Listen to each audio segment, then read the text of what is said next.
Tucci, Check, 1, 2. honorable mention.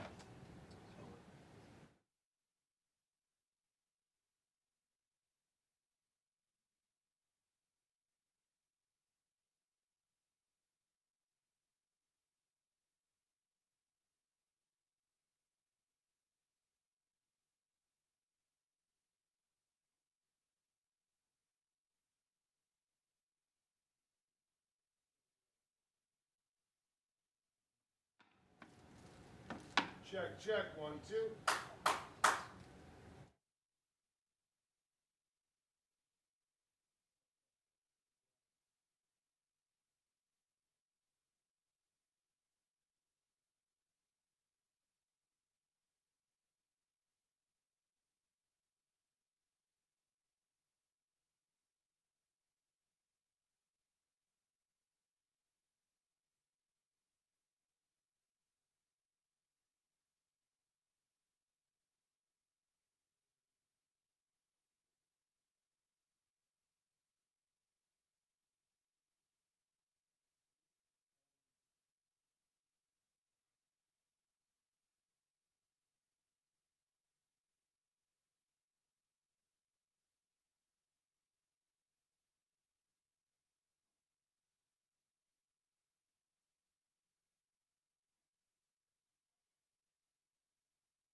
Okay.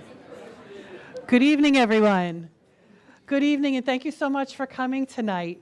We are so excited tonight to have you all here for our first, I think our first ever fall student athletes honor ceremony. So I've been working with Mr. Toombs since he came on board, and we had this shared vision of how do we continue to elevate and honor all the accomplishments of our students.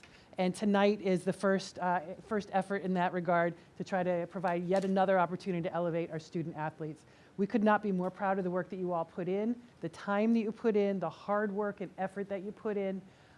Nothing is more important to me than students being well-rounded and having connections to school. And when I look at athletics programs, I see teamwork, collaboration, development of leadership, development of character, time management and organization, commitment to hard work, commitment to ethics. We had a captain's meeting the other day, Student Advisory Council, and talking about even mentoring of younger players. Academic scholarship, that's one of the things you're going to see tonight that's most impressive to me when we have scholar athletes, of which we have a tremendous amount, and then on top of that, sportsmanship. All qualities that are so incredibly important to me, and that when I look at this crowd of accomplished athletes, I know they're important to you too, because that's what you live every day. So we're really pleased to get to honor you tonight. I'm going to stop talking and turn it over to the stars of the show, Noah DiDomenico, who's going to be our MC for this evening. So thank you for taking that off. Ms. DeAngelis, President of the Board of Education, is going to be joining me by the table, just so we can shake hands with folks as they come up. And if as you are called up, if you come up, if you stop here at the table, if there's an award, shake our hands, and then we're going to ask folks to just stay in the middle and line up by team, and we're going to take some photos at the end so that we can push all this out so that the whole world can enjoy celebration that we're having here tonight. So thanks for being here, and Noah, take it away.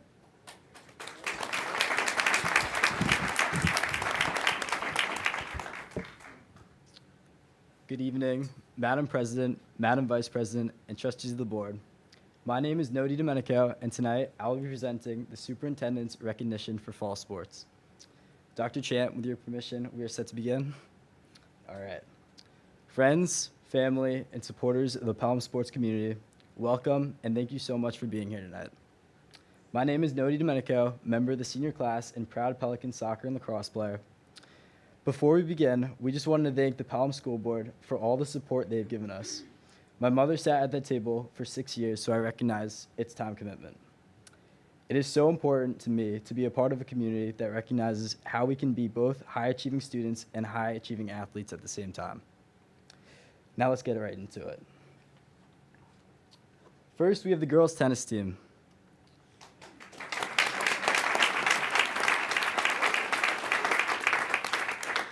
The girls' tennis team received many All-League awards and even an All-Section award from one of their athletes who was only a freshman.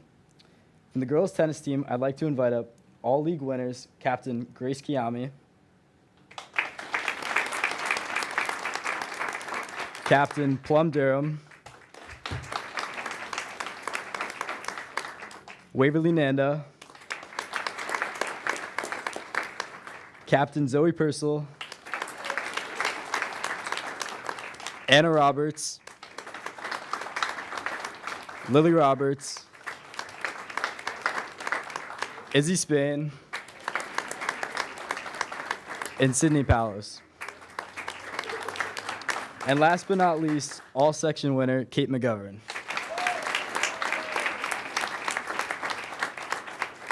Congratulations to the girls' tennis team.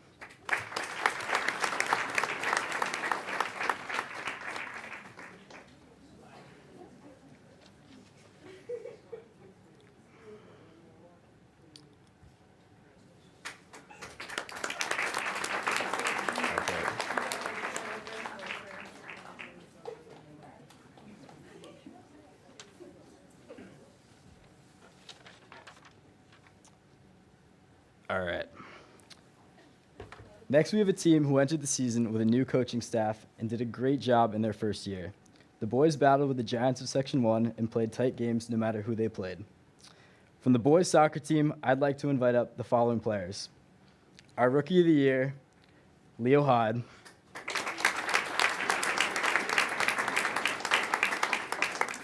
Four-year varsity player and three-time captain Liam Ginsberg, who won all league.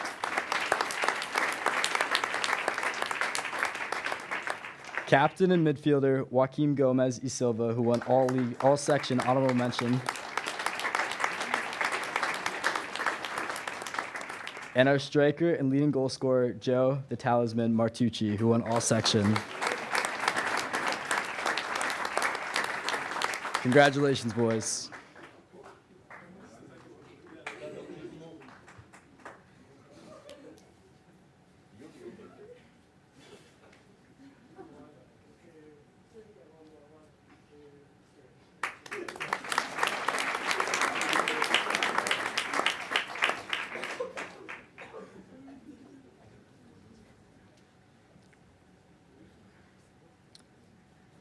The girls' soccer team was loaded with talent this past fall, and the amount of rewards they received definitely resembles that statement.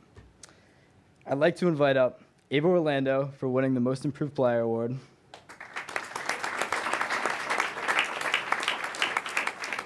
Captain Abby Parker for winning the Coaches Award and All League Honorable Mention,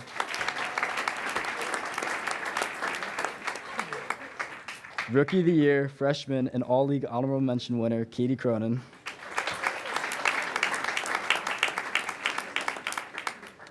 Captain Aaron Moskowitz for winning All League Honorable Mention, Julia Powers and Maddie Daniker for winning All League,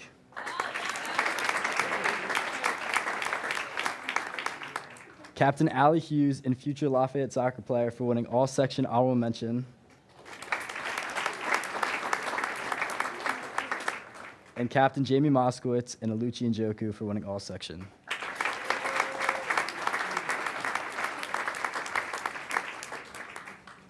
Congratulations to the girls' soccer team.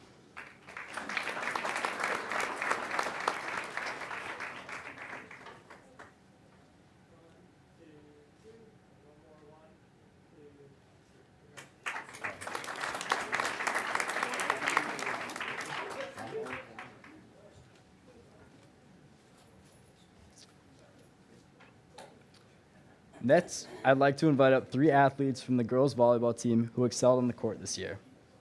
Come on up, All League Honorable Mention winner, Mei Ting.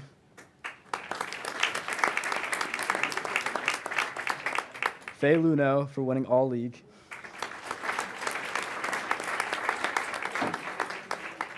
And Ella Stevens for winning All League as well.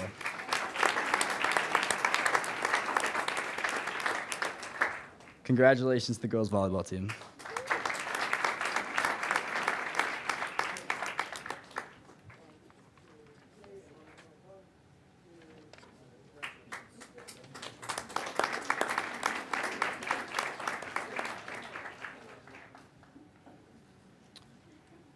Our next team is the field hockey team.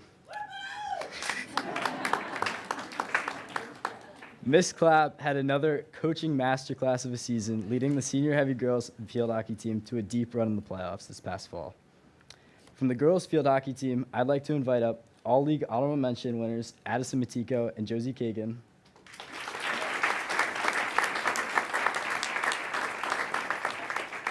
All League winners Captain Lark Martin, Maggie Memley, Emma Beer, and Ellie Mayberger.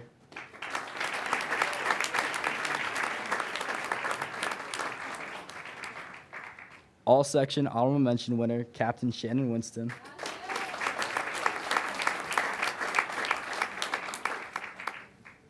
And all section winners, Captains Taylor Green and Lucy Cole.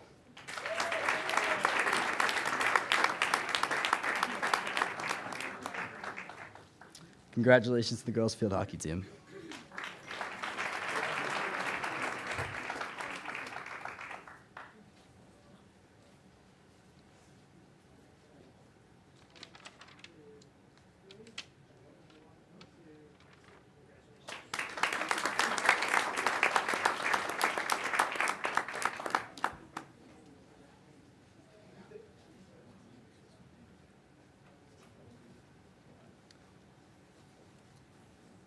Next, we have the Pelham football team, who was able to rack up a ton of awards in spite of a season filled with adversity.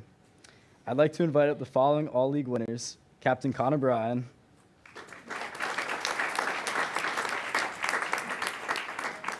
Wide receiver Clark Logan.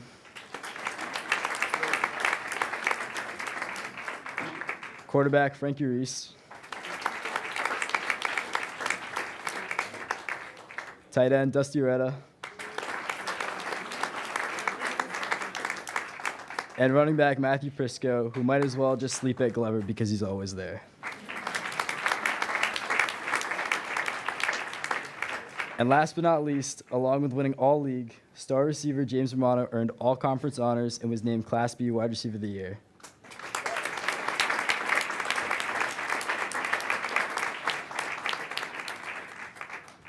Congratulations, boys.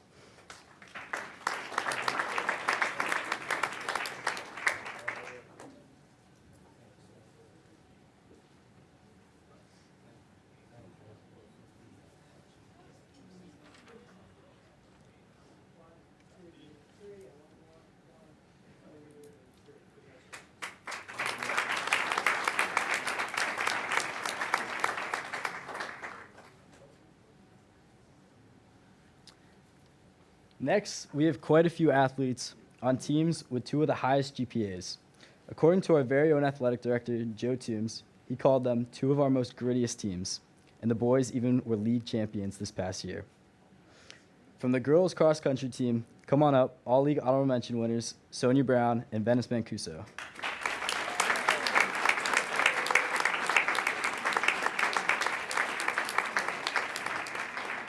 The following girls won all league honors: Serafina Lavalle, Riley Schindler, Sadie Ashlock, Caroline Minji, Eleanor Condon, and Riley Campbell, who also won all county.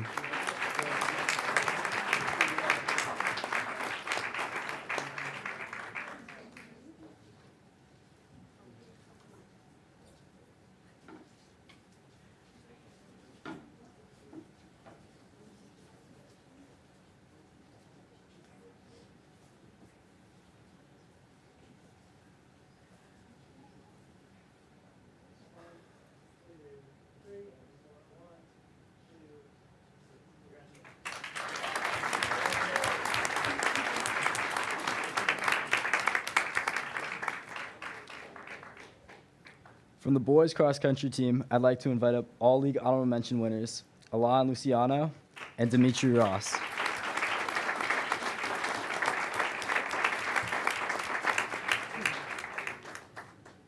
And all league winners, George Negrin, Julian Kaloff, Elliot Levine, Kyle Matiko, Evan Goodman, and Finnegan Mullen.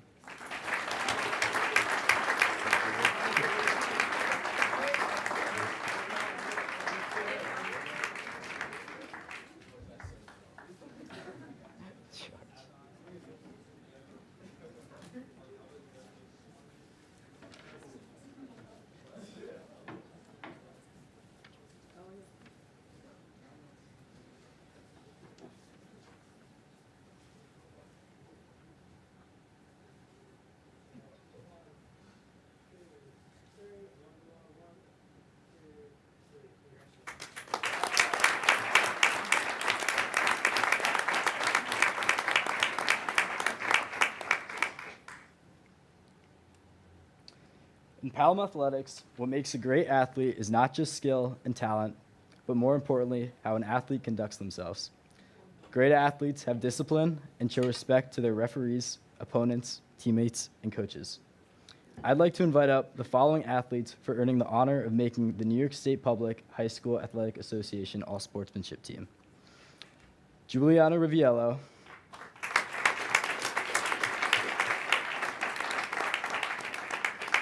Brewer Anderson,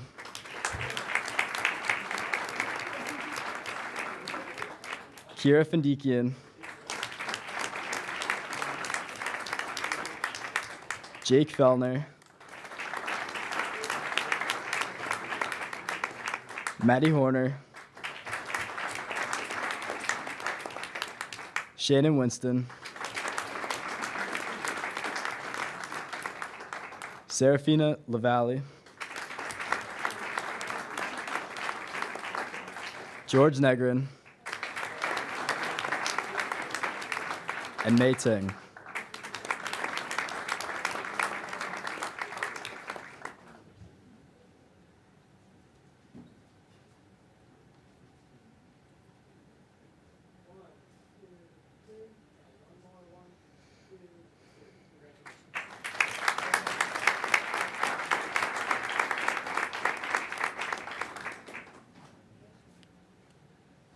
Next, we have our athletes in the pool who dominated at the league, sectional, and even state level. I'd like to invite up the following athletes from the girls' swim team. All-league winner, Emily Doherty.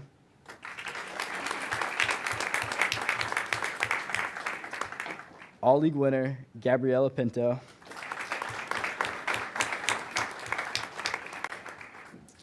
All-league winner and state finalist, Claire Reed. And Maddie Horner, who earned all-section honors and was also a state finalist.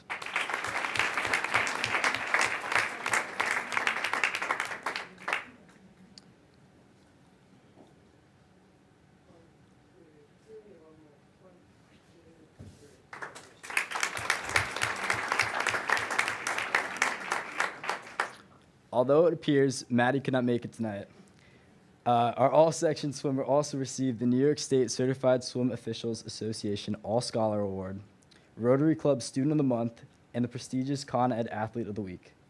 Thank you, Maddie, for your contributions to Pelham Swimming.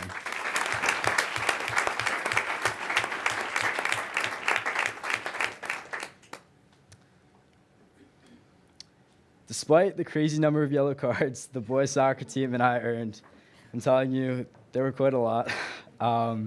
We received the Section 1 Sportsmanship Award for our gamesmanship displayed throughout the season.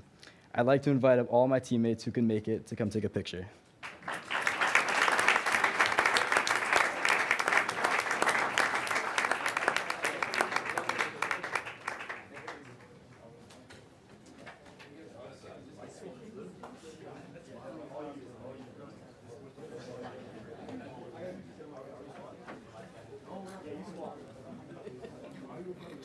Little guys in the front, take it in. Come on, sir. Small guys in the front, take it in.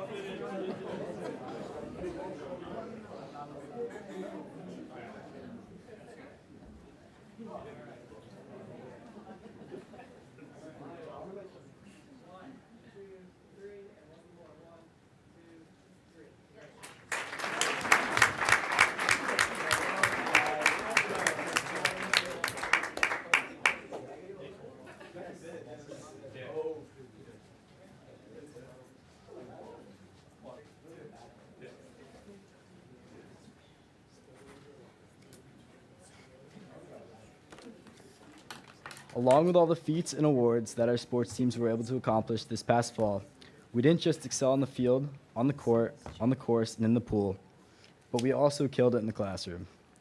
The following teams won the New York State Public High School Athletic Association Scholar Athlete Team Award. Girls volleyball, girls tennis, girls swimming and diving, girls soccer, girls cross country, boys cross country, field hockey, and boys soccer.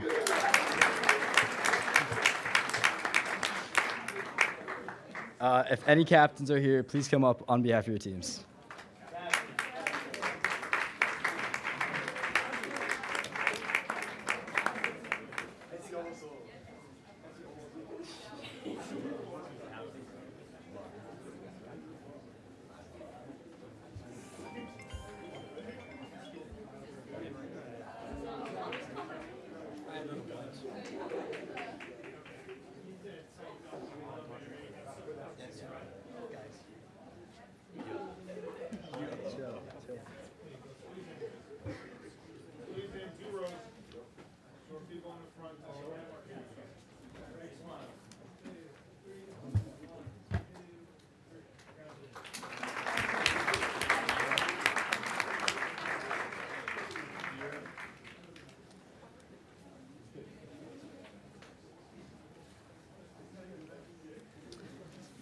I want to thank the board for this opportunity.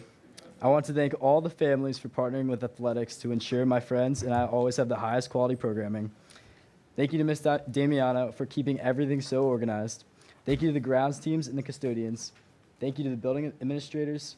Thanks to all the coaches and all the game day support staff for making this fall season a wonderful experience.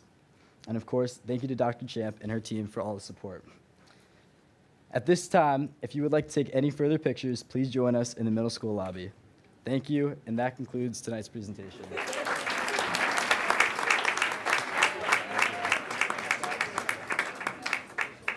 How'd I do? Such a good job.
Welcome to the Board of Education meeting of January 22nd, 2025. Let's rise for the Pledge of Allegiance.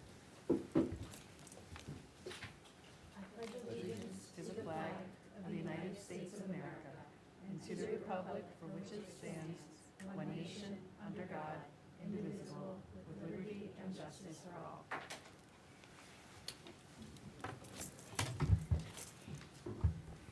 Natalie, would you please reiterate our executive session motion? Yes, we met to discuss collective bargaining negotiations pursuant to Article 14 of the Civil Service Law. Thank you, Natalie. Okay, as usual, we have a lot to cover, this evening. I appreciate everyone's time and attention as we move through our agenda. First, I'd like to extend my congratulations again to Pelham's varsity athletes.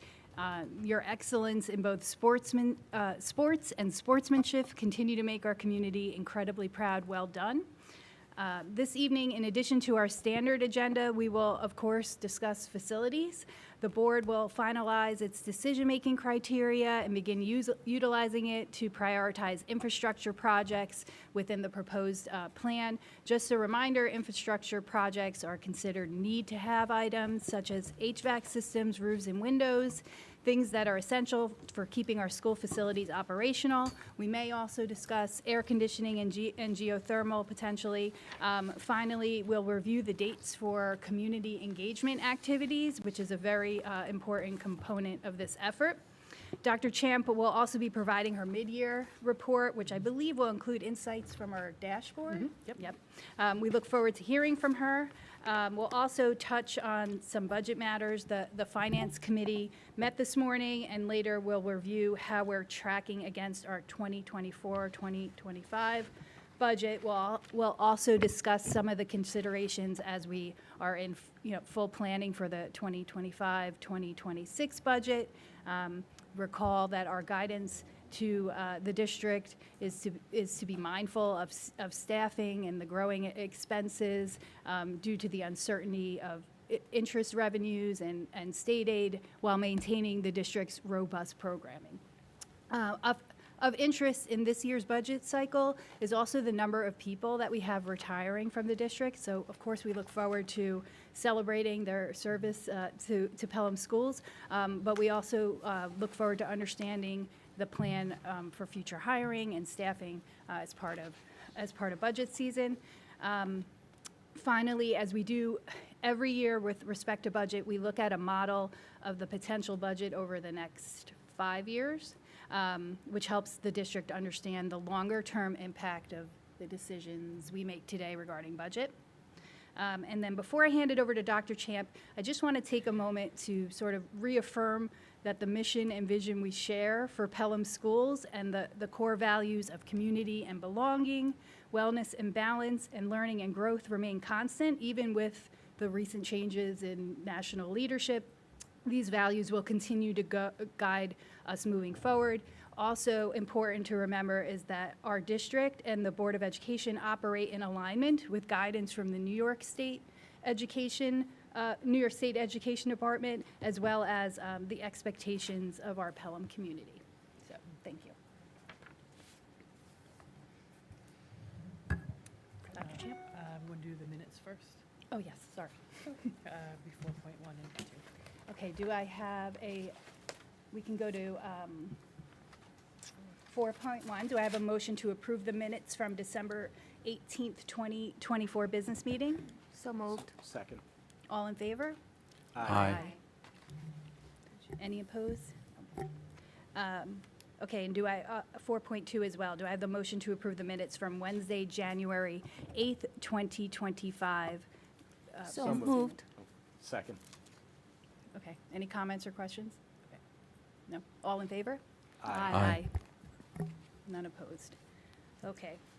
Now, Okay. Dr. Champ. All right, thank you very much. I just want to echo some of the same sentiments and thoughts that Jackie did. Just congratulations again to our fall athletes, our fall varsity athletes and their families, their coaches. Thank you to Mr. Toombs for organizing tonight's event to honor those students. Mr. Llewellyn was here as well.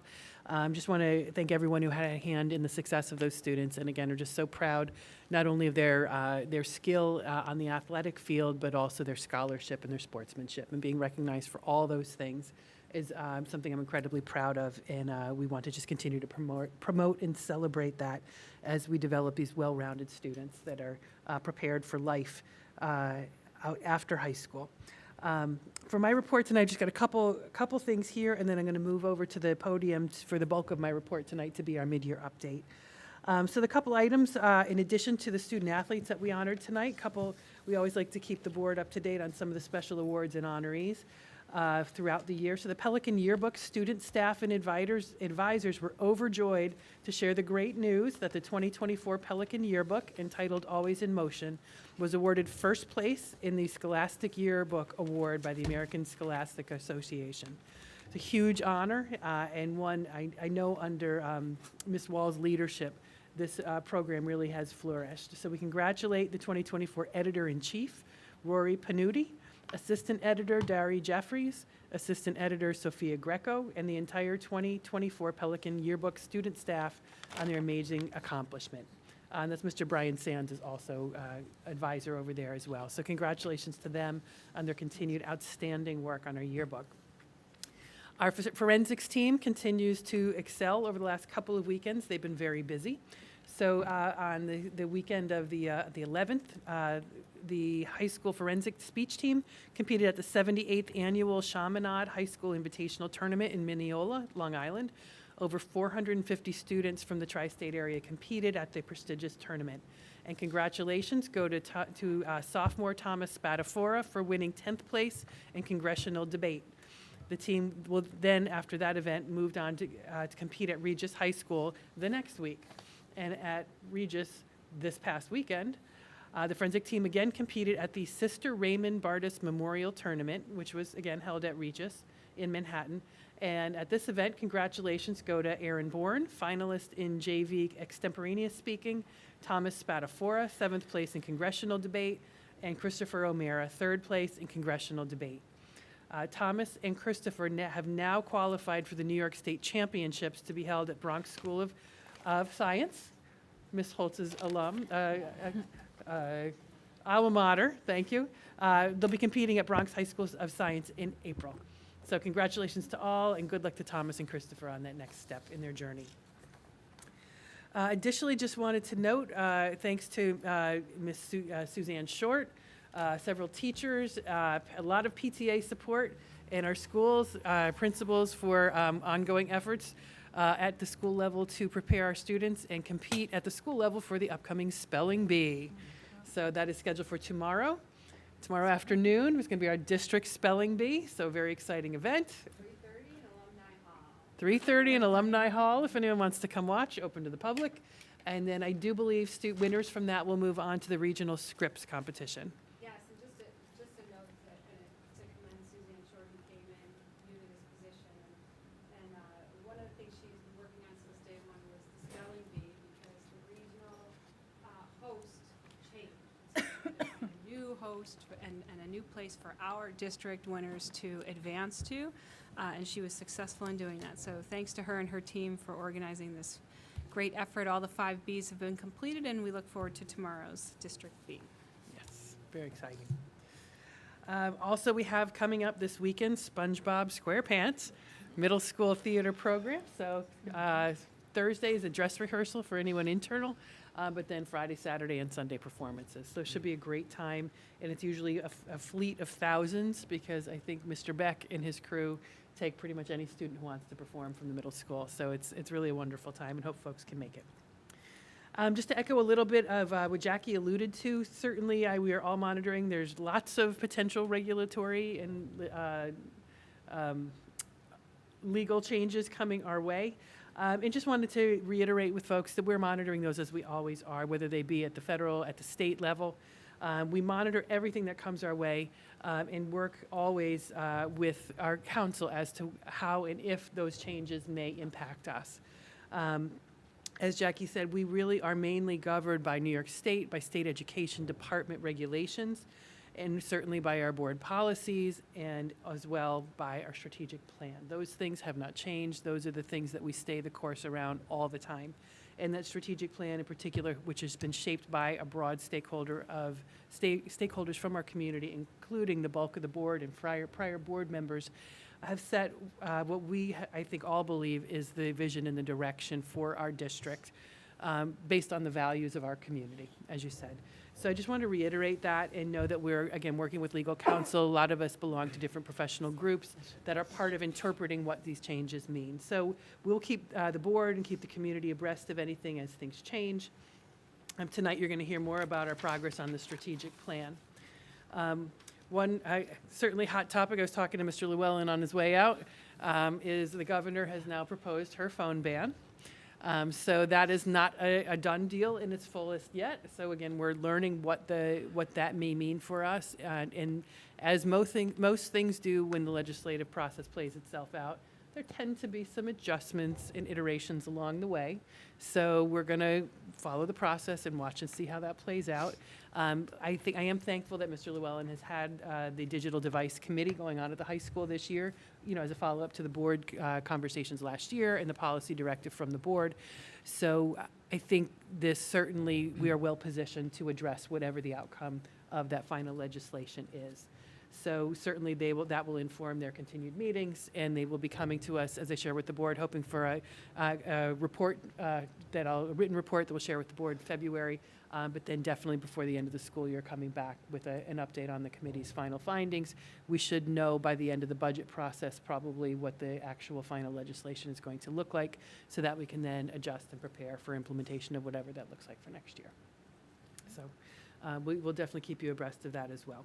Another thing that the governor had put into place that again, there's not a lot of detail around it, but we're moving forward with planning and working with other districts and with legal counsel to see how we want to shape this, and that is the addition of student ex officio members to the Board of Education. Each district is required now to do that as of July 1. So I've been working with Mr. Llewellyn to draft a potential process for that, application process, selection process, and we're hoping to have 2 students. Our plan as of this point is to have students apply, go through an interview process, have 2 students selected, one being a junior, one a senior, ideally every year, and they do 2-year terms so that they can join as a junior, kind of learn the ropes, and then be on as a senior, and then mentor the new upcoming student in the following year. So again, there's a lot of legal pieces of the legislation that are just either not clear or not there. So we're working with legal to figure out what is the appropriate approach to that. There's a lot of districts who have done it successfully by choice in prior years, so we're learning lessons from them as well. So we'll be coming to you more with that, and hopefully we believe ideally we would like to bring a policy to the policy committee to help shape that as well. So that it should be coming to you in the next couple of months so that we're well positioned for July 1st. One final piece, it's not regulatory, but it is that time of year. The board should have a packet in your folder. It's that time of year where we start looking at the calendar for next year, for 25-26. So what I have for the board tonight is just the first draft. It's my recommended draft to you. What I wanted to do was take some little bit of time to talk about it, highlight just key pieces of it, and then share it with the community as part of our board wrap-up with a survey, just looking for feedback, similar to what some of our, Scarsdale is one of the districts that's done a lot of calendar work, so I've been speaking with their superintendent. And then what we'll do, my plan is to bring that feedback to you, any potential adjustments that come from that, in the hopes of approving a final draft of it at the next meeting. And as the board probably knows, every now and then we do come back and make additional adjustments throughout the year as conditions change. But what we have before you is a calendar that's largely based the same on this year. It's almost identical in its structure. One thing that does still have to happen in order for this, as proposed, to be able to be approved, recommended to you finally for adoption, that's the start of the school year. So by teacher's contract, the teachers come back after Labor Day, but there's a provision in the contract that enables us to ask them to work, collaborate with them. If there's certain years where it's advantageous for them to come back prior to Labor Day, they take it to a vote of their membership, and if the membership approves it, that enables us to do that. So that has happened this year. So we were able to have 2 superintendent's conference days in August before Labor Day. We've asked them to consider that as well. So I made an assumption based on this year that if it goes that way, then we would be able to have 2 superintendent's conference days on August 27th and 28th, which would then enable us to start the first day of classes Tuesday after Labor Day. You have a half day on that day for K-6. That's another contractual obligation. So that'd be a half day, and it's a nice way for the students to kind of break themselves in, for the teachers get adjusted, and meet the students, orient them, and then have the afternoon to then prepare for the next day being a full day for them. You see the standard, some of the standard holidays, excuse me, Labor Day, Rosh Hashanah, moving into October, you have Yom Kippur, Columbus Day, Indigenous People Day. One slight difference this year, we have one day that kind of tends to land in different places from year to year. This year, given the conversations that we've had with some of our parent community and the work that a lot of our cultural competence committees have done, I'm proposing that we use that day this year for Diwali. New York City schools are off on Diwali. A lot of our families, if they work in city, if they're teachers in the city, have that day off. So I am suggesting that we consider putting that on October 20th as recognition for Diwali. I will say I can't promise that this will happen every year. It just happens that we have a day that there was a little bit of flexibility around, and in trying to be more culturally responsive, I thought it's an opportunity that we have. One other reason for that is because Lunar New Year, which is required, happens to fall on a non-school day anyway, so that gave us that flexibility of an added day. If you move into November, and I'll come back for the red squares in a second, if you move into November, you see there the parent-teacher conference structured the way that we did this year, which was the first time that we split elementary fall conferences from secondary fall conferences. We did that to better align with the conversations that teachers wanted to have with parents about this child's academic progress. So if you remember, elementaries are on trimesters. By having a conference in early November, students have been in school for, at that point, about 2 months. You're not at the end of the trimester, but there's enough classroom curriculum-based data and benchmark data for teachers to have knowledgeable conversation about a child's skills, strengths, and areas for growth. But it's also not tied to their report card. We wanted to separate those two so it could really be a very curriculum-based conversation. And we moved back to in-person conferences this year. We want to continue with that as well because we found that to be incredibly effective. So that would be a half-day release for elementary with a full day off elementary in early November for parent-teacher conferences. End of November, you have the Thanksgiving break. And then the start of December, you see parent-teacher conferences for secondary. So same correlate. Secondary students would then have the half-day release, full day off for parent-teacher conferences. By starting the teachers in August, like we did this year, that would enable another year with a 2-week break at the holidays. So that's what you have proposed in here as well. January, you see the MLK holiday. Moving into February, the usual Mud Week, as we call it, off in third week of February. Moving into March, you see in green and yellow, that is our parent-teacher conference for the spring, combined with a superintendent's conference day. So we're trying that for the first time this year. We'll assess once that's over. Claire will get some feedback back from folks.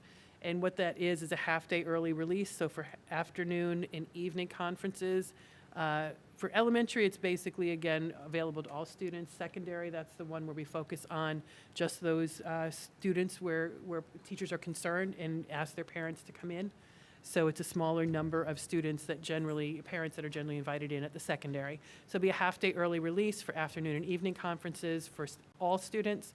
And then on that Friday, the morning of the 20th, elementary teachers will also be given a little extra time for conferences so that they can see all the students in their class. And they'll be offering professional development for secondary in the morning and then professional development for all in the afternoon. So it's a model we're doing this year. If it works well, we'll replicate that next year. Spring break would start the last week in March, so March 30th through April 3rd. Moving into May, you see the two, what we call compensatory days. Those are another contractual obligation. If we have 5 snow days built into the calendar. If we take 1 snow day, then one of those becomes a regular school day. If we take a second snow day, the second one becomes a regular school day. So we're still maintaining our instructional time. Then we move into June, where you have Juneteenth. And then at the end of June, you see what we added this year based on some feedback that we got from parents to the board and to myself, concerned about the heat and the late end of school year and the number of half-days. So those, the June 24th, 25th, 26th are what we're calling give-back days. So again, if we don't use our remaining 3 snow days, we could give those back. Students could have, the elementary students could have the day off. Staff would still come to school. If we do use snow days, those would then one by one convert back to regular instructional days. By teacher's contract, those at the K-6 level would become half-days, 24th, 25th, and 26th. So, and then finally, there's some red triangles here. Those are the PLC early release days that we've done. We use the same number in this proposal as what we have this year. And I know we've had conversations in the past. That is critical professional development time for us, where we've got some teacher PLC work, professional learning time, where they've got some choice into the work that they invest their time in, looking at student data, looking at instructional strategies, and ways to improve student outcomes. There's also time for grade level meetings, department meetings, faculty meetings, and principal-led initiatives. So that time is critically important to us. The first 2 superintendent's conference days back in August is a lot of logistical setup for school. There is often some professional development there as well, but to have those embedded times throughout the school year give us touch points to continue to go back and to strengthen the skill set of our teachers. And then, of course, we have the March day where we're able to do that as well. Those are the highlights. So I just wanted to see if there's any questions or clarifications. So, last year we had a lot of comments and concerns about the calendar, so I do want to thank you ahead of time, because I know it's not easy trying to fit everything in, and also being as inclusive as we want to be. So first question would be, the reason why we have to do the teachers' training on Wednesday, I believe, is because that's the day that they contractually stay later. Yeah, it gives us the ability to tap into a contractual opportunity that we have. On Wednesdays, we're able to keep teachers by contract until 4:30. So if we can tie into that time, that gives us a solid 3-hour chunk, 3.5-hour chunk of time that we can devote to professional responsibilities. It's as opposed to chopping it more up, an hour here, an hour there. It gives us a more dedicated chunk of time. The other thing that I wanted to bring up is the holiday of Diwali. While I understand New York State has not issued kind of a mandate the way they did with the Lunar New Year, where they made it into a state holiday, I do think in order for us to be inclusive, I'm glad that it's been included in this year. I do know it's hard to include it, given that Lunar New Year next year will be at a different date. Right. And so will some Jewish holidays and some, Right. Easter, and we're dependent upon whether they're Fridays or Sundays or Mondays. Right. So I do want to emphasize that I do think we should really consider putting that in the calendar going forward. I think there are a lot of holidays, like giving back the Easter, the Monday after Easter. It's good for me. I mean, I'm speaking for myself, because we've already have a significant amount of holidays on the Yes. calendar. So Yeah. I feel like that day was really, it's a good day, right? Like, it's always a good day to have an extra day to come back from vacation or whatever, but I would rather see it being used for another, another important holiday that is not mentioned in the calendar by New York State. I would like to just spread the wealth, have Yeah. everybody have a day off where they feel they Right. need it for their religious,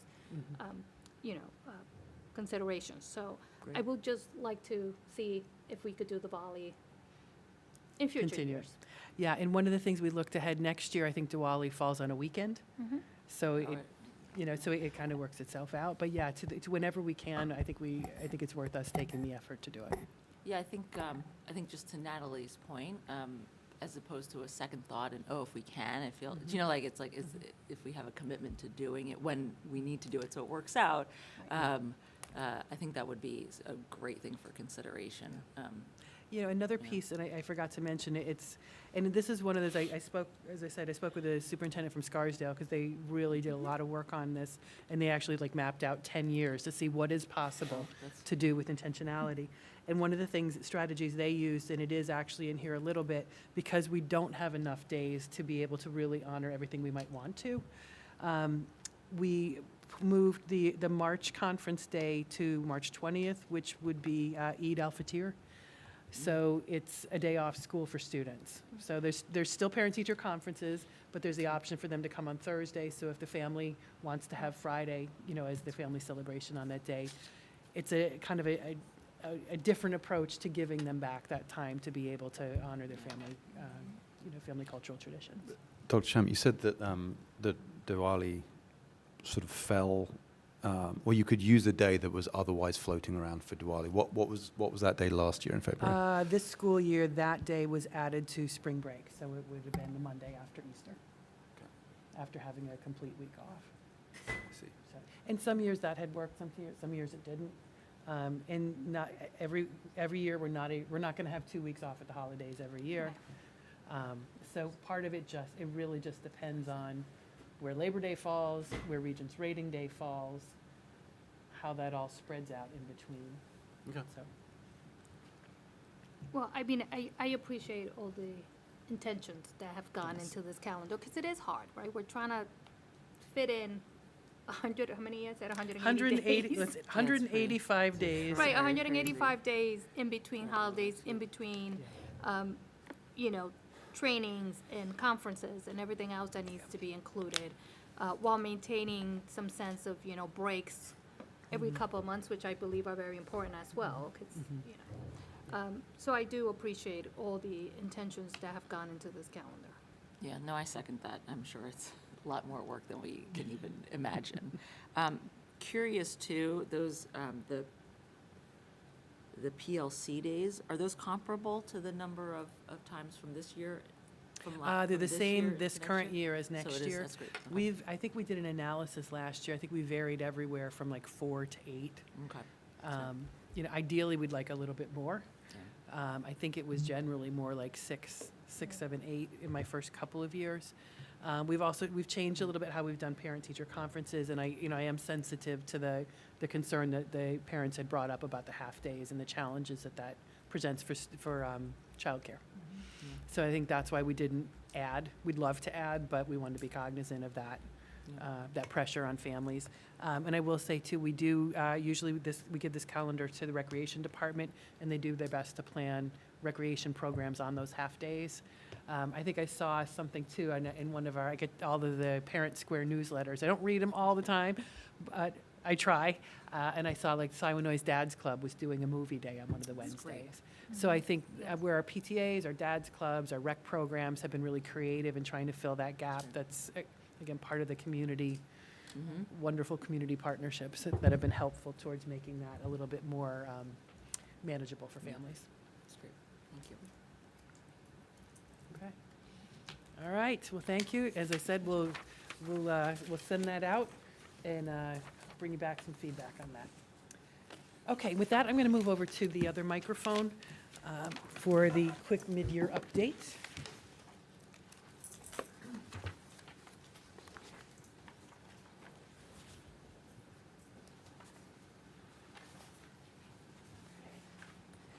So,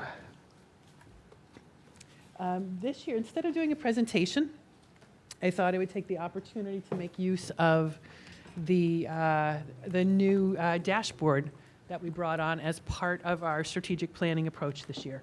I know the board certainly remembers that you worked with Hazard, Young, and Attia to design the plan last spring. And now this summer, the administrators met and we crafted the work plan to then carry out that work. And what we've been doing since the school year started is doing that work. I would say, and I think my cabinet will probably agree, it's been a heavy lift. It's been a lot of work, but we've been spending a lot of time as a cabinet really trying to align ourselves to develop really strong collaboration and a strong team at the cabinet level so that we can lead and we can also support the administrative team as they do their work, because it's really boots on the ground, a heavy lift at the buildings as they work then with their teachers and their PTAs and their students to really deliver on the promise of the strategic plan. So I wanted to start on the homepage so that folks can see how to navigate to the dashboard. And the board hopefully will be pleased at what you see, because working with Claire, we launched some new pieces of the dashboard just yesterday. So if you want to go to know where this is, you go to the district tab, you go to strategic plan 24, 20 through 29, click on that link, and it brings you to the strategic plan landing page. If you scroll down, you will see this lovely yellow button, Progress Dashboard. You click on that, and it takes you to the external provider of that dashboard. So it's a different look, but this is the HYA dashboard. So the front page just reviews the process, gives you our core, our mission, our vision, core values, strategic priorities, the objectives, and the main items that defined the work of the plan. More interest in the new stuff really is when you go to the indicators page. And this is where, in looking at the dashboard and metrics that the board was looking to have be on a dashboard, this is where you will find these things. So some of these were here before. We had our demographics up there before. So updated enrollments. Most of this is based on the 23-24 data, which is with the most recently publicly published information. This will be updated as we go through each school year going forward. So there you can see our enrollment, English language learner percentage, economically disadvantaged percentage, students with IEPs. And that students with IEPs, I will say, is lower than the county and lower than the state. So we're proud of that. Then you move into the 3 different priority areas, and what you have there are tiles that show some data on each of those priority areas. And the newest pieces are primarily found here in priority area 1, personal growth and achievement. Before, you would have seen about 2 or 3 tiles, and a lot of them said coming soon. So now we've got some additional data out there. And I will say we are in the midst of finalizing another batch that are related to, that had to just take more time to develop graphs from some of the student performance data. But the first tab here that's, I think, worth noting for the board is the full set of the student performance data that was presented to the board back in November. So this is something that should look familiar to you. The site's a little wonky. Sometimes things you don't realize are hyperlinks are actual hyperlinks. So when you go there, you've got the full student report that Ms. Comerford shared with us back in November. So that's hopefully easily findable to folks looking for that. But then we've got our attendance rate, graduation rate, those are up before. Our goals metrics that we had decided on a couple of years ago was trying to increase the number of students in extracurriculars and athletics, moving 100% of our students toward the equivalent of grade level proficiency, whether it be on state assessments, passing of Regents exams, et cetera. So we tried to load some of those numbers here to give you a snapshot. So the number of student athletes at Pelham Memorial High School, 557. That's out of just about 800 students. So it's a large portion, and this is just as of now. We will likely add to that number by the end of the school year. Same thing with middle school students. Number of student clubs at Pelham Memorial High School, 48 clubs, is pretty major for a high school of our size, which I would say is a small to mid-size high school. So that's really exciting. Student voice is what drives those. Students' feet is what drives those. When we can get students who have an interest, they can find an advisor, and then they can demonstrate viability of attendance. We then ask the board, and the board has always, of course, said yes to financially supporting those clubs. Number of clubs at the middle school, typical for middle school to be smaller, but that's 22. You start to get the student areas of interest showing up there, and student exploration. So that's exciting to see there too. You may remember this from some of Claire's report, number of AP scholars, percent of students who've taken 1 AP exam, et cetera. So you get a bigger sense of some of the accomplishments and involvement that our students have in their academic and extracurricular activities. The number of AP exams exceeding New York State and global averages. We get reports on that every year to see where we are compared to the state, where we are compared to the nation. And I think we offer 19 AP courses, so that's telling you in every one of our AP courses we're exceeding state and national performance standards. We have a tile here, of course, for our Regeneron Science Talent Search. We had our 2 students recognized. We're hoping to invite them probably to one of our February meetings to come and be recognized and honored here at the Board of Education meeting.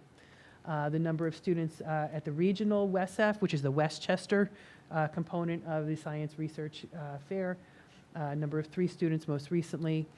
We look at the number of students enrolled in dual enrollment courses, which of course then is added to the AP enrollments.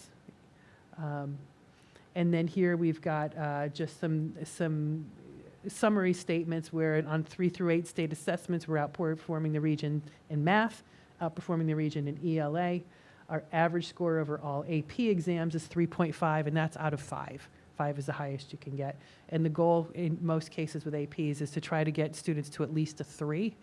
3, 4, or 5 has traditionally been the level that colleges may consider granting college credit or waiving students from taking certain requirements. Depends on the college. A lot of that's shifted over time. But the goal has always been to try to get students up to at least a 3 or better. We still believe that it's a great experience for all kids, regardless of that exam score. But this is always something that we're striving to get that number as high as possible. And then here you've got just some graphs on the 3 through 8 state assessments, comparative last year to this year. And that is, not in that one. Okay. And that is reflective of the same data that was up on the full data report at the top. You see the same thing for math.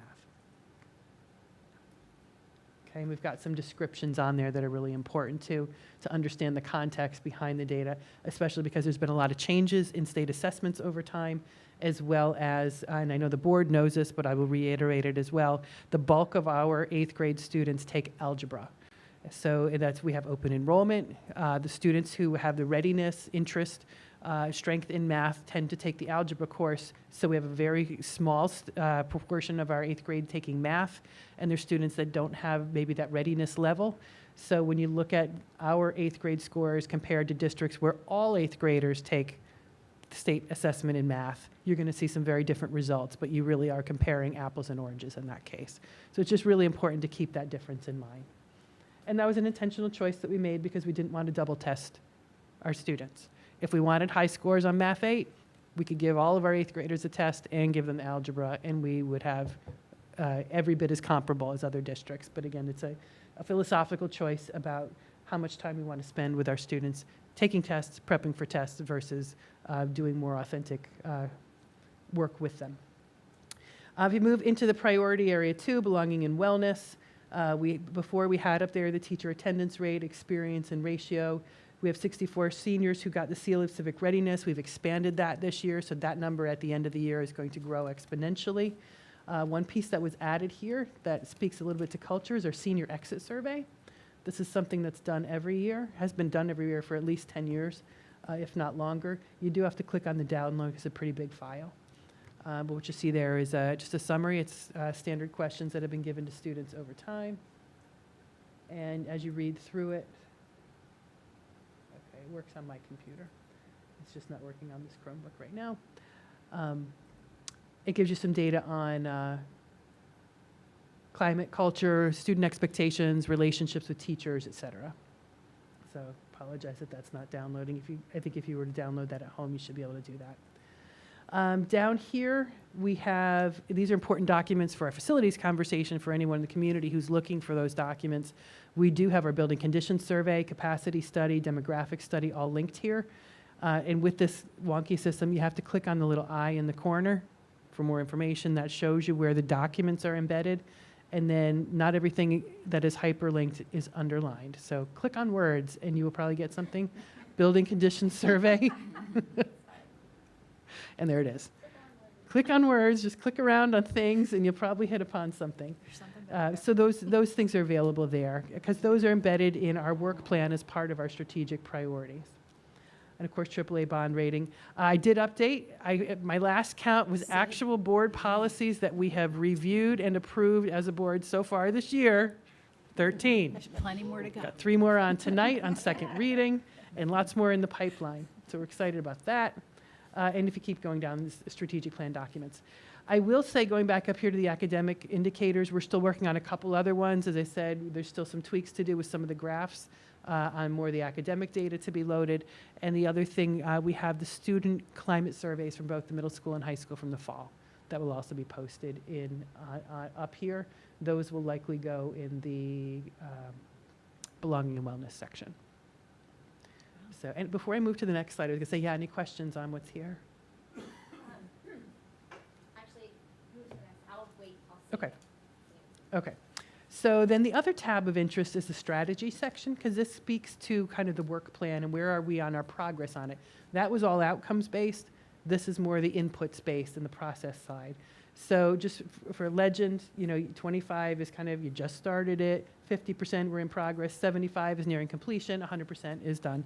A lot of this work, when completing this, I kind of was thinking about this year's time frame. Some of this work will be ongoing over years, but in looking at where we are with what we'd hoped to accomplish this year on these initiatives, that's how I scored these. So with this, you can see an overall for the objective area, but then if you go to the drop down where it says 3 strategies, you can see the underlying strategies embedded in it. So establishing clear goals and objectives for academic growth, reviewing key performance data. We've done that internally. We've done a lot of that internally. We've done that with the board. So we checked that box of what we were hoping to do with that for this year. Obviously, that's an ongoing process too, whether it's looking at our winter, fall, and spring assessments, which we'll be doing. Winter I think it's ongoing right now. The assessments, so we'll be reviewing that data. We'll be reviewing end-of-year data as well. So there's data review, there's data teams that review that. There's MTSS teams that review that. Claire and her team review that. Principals review that. We review it at the cabinet level at times. And then end of the year, usually in July, we try to provide the board a bit of an update on that as well. It's not as comprehensive as the November update, but some kind of end-of-year reporting, so we have a sense of how students have done. So we review that on an ongoing basis. Those processes are in place. Defining target metrics, we've already done that in our prior year's goals. And then reviewing the MTSS framework, Claire and Tracy are working together on MTSS. Claire has held that committee once this year, twice this year, that's right. Illness got in the way of number 2. But that's been rescheduled and be up and running. So part of their work this year is to review the plan that was drafted and presented to the board last year. And what they've done is they've reviewed that and they've found some areas they want to go back and do a little bit more work. And once that work has been updated and completed, then they're going to be moving to the step of how are we going to communicate this and make sure that the organization really fully understands this.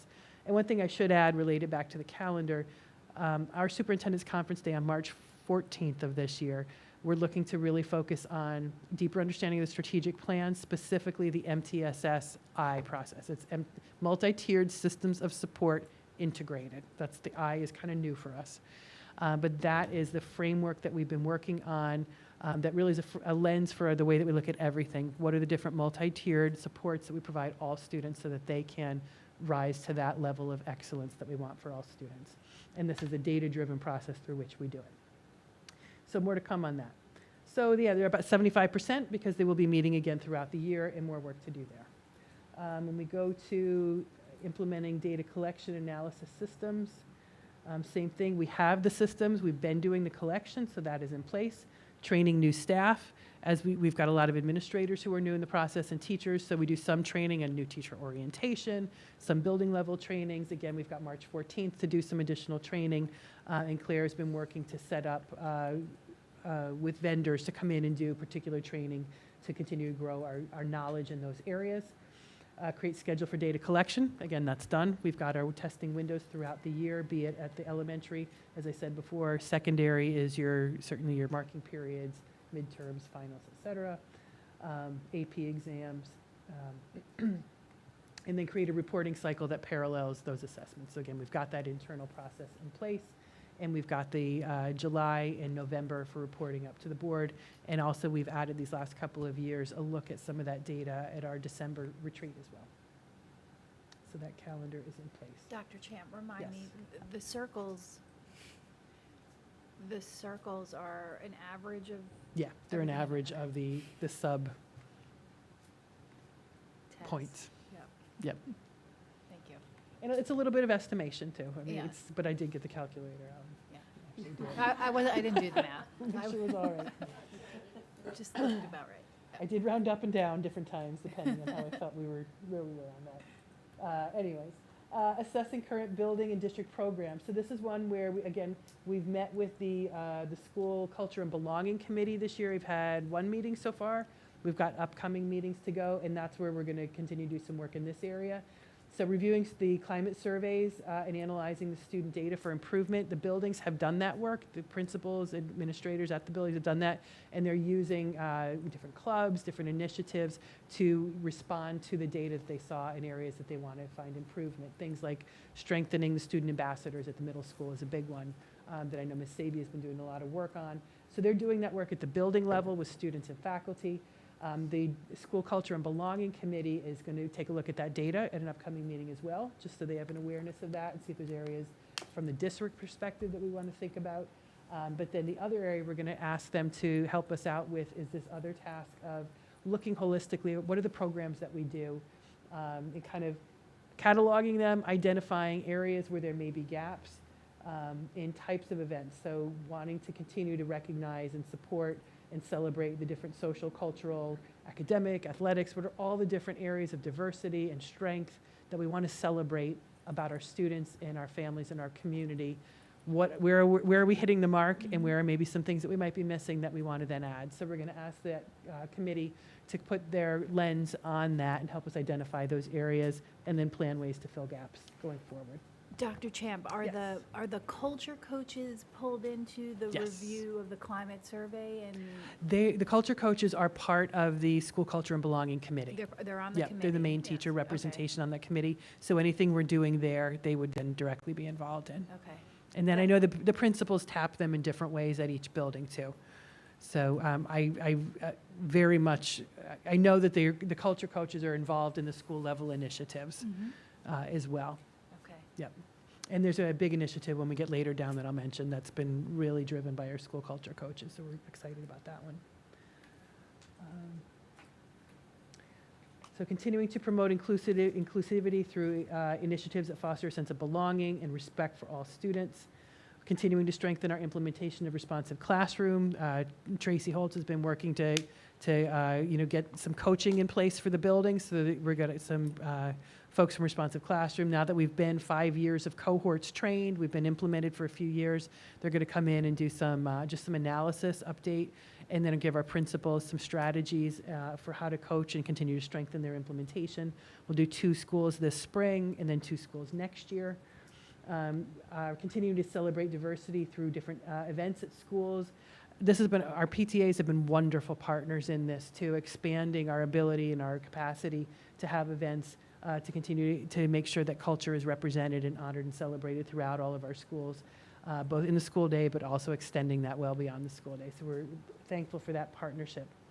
And then continuing to support student-led initiatives, clubs, and organizations. That relates back to some of the work that our buildings are doing, especially at the secondary, with student-led initiatives. Connecting school and community activities. So this is something that, a couple different ways that we're approaching this one. Providing opportunities for parents to engage in coordinated learning events.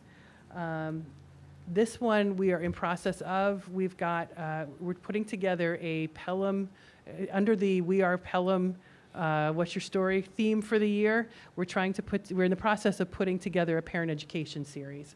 So we have our first one scheduled for February 4th at Siwanoy, and that is Carrie Weaver, the school psychologist, is doing a session on growth mindset that's open to all parents in the district. So that will be hosted at Siwanoy. In March, we're going to have a session on how to help your child with math homework at Hutchinson, hosted by teachers there. And then we're in the process of gathering teachers to do hopefully 2 more sessions this spring, ideally one at Prospect Hill and one at Colonial, so that we can have something in each of our elementary neighborhoods, accessible again to all parents in the district, but to help share the wealth and to strengthen the ties across the parent community. So you'll see again in an upcoming event, we're trying to do things to strengthen student connections, and that's across grade levels, that's older students to younger students, but also how do we strengthen our parent connections across the community at the elementary level? And then even, it's not in here, but I'll say it because it's another intentional move, by moving back to in-person parent-teacher conferences, strengthening that in-person connection. And this year in our grade level meetings, It's the first time since the pandemic we moved back to having some of them in person, which I know seems, I don't know if that seems good or bad or crazy. It was very efficient to have them remote, but what we realized, teachers sitting in one another's classrooms, being together, seeing each other, it brings a whole personal connection and then professional connection about being in someone else's space that really it really creates stronger bonds between professionals and really gets the kind of the creative juices going. How do you do this? How do you do that? Oh, wow, I see how you're doing that. I never thought of it doing that way. Can I steal that idea? So we've started to bring back in-person grade level meetings across the elementaries to strengthen the fabric there. I always think I've always thought of schools in terms of a piece of fabric. It's probably because I'm a sewer. But if a piece of fabric, you got fibers going in both directions. And if you get a pull stronger in one direction than the other, you get a pull in it, and now it's all out of whack. So what we're trying to do is how do we build the strength of all of those bonds vertically and horizontally so that we've got those natural connections across all layers. I just want to reinforce that's such a wonderful thing that you are promoting, because there's a lot of research. Can't do both and look at you and do this.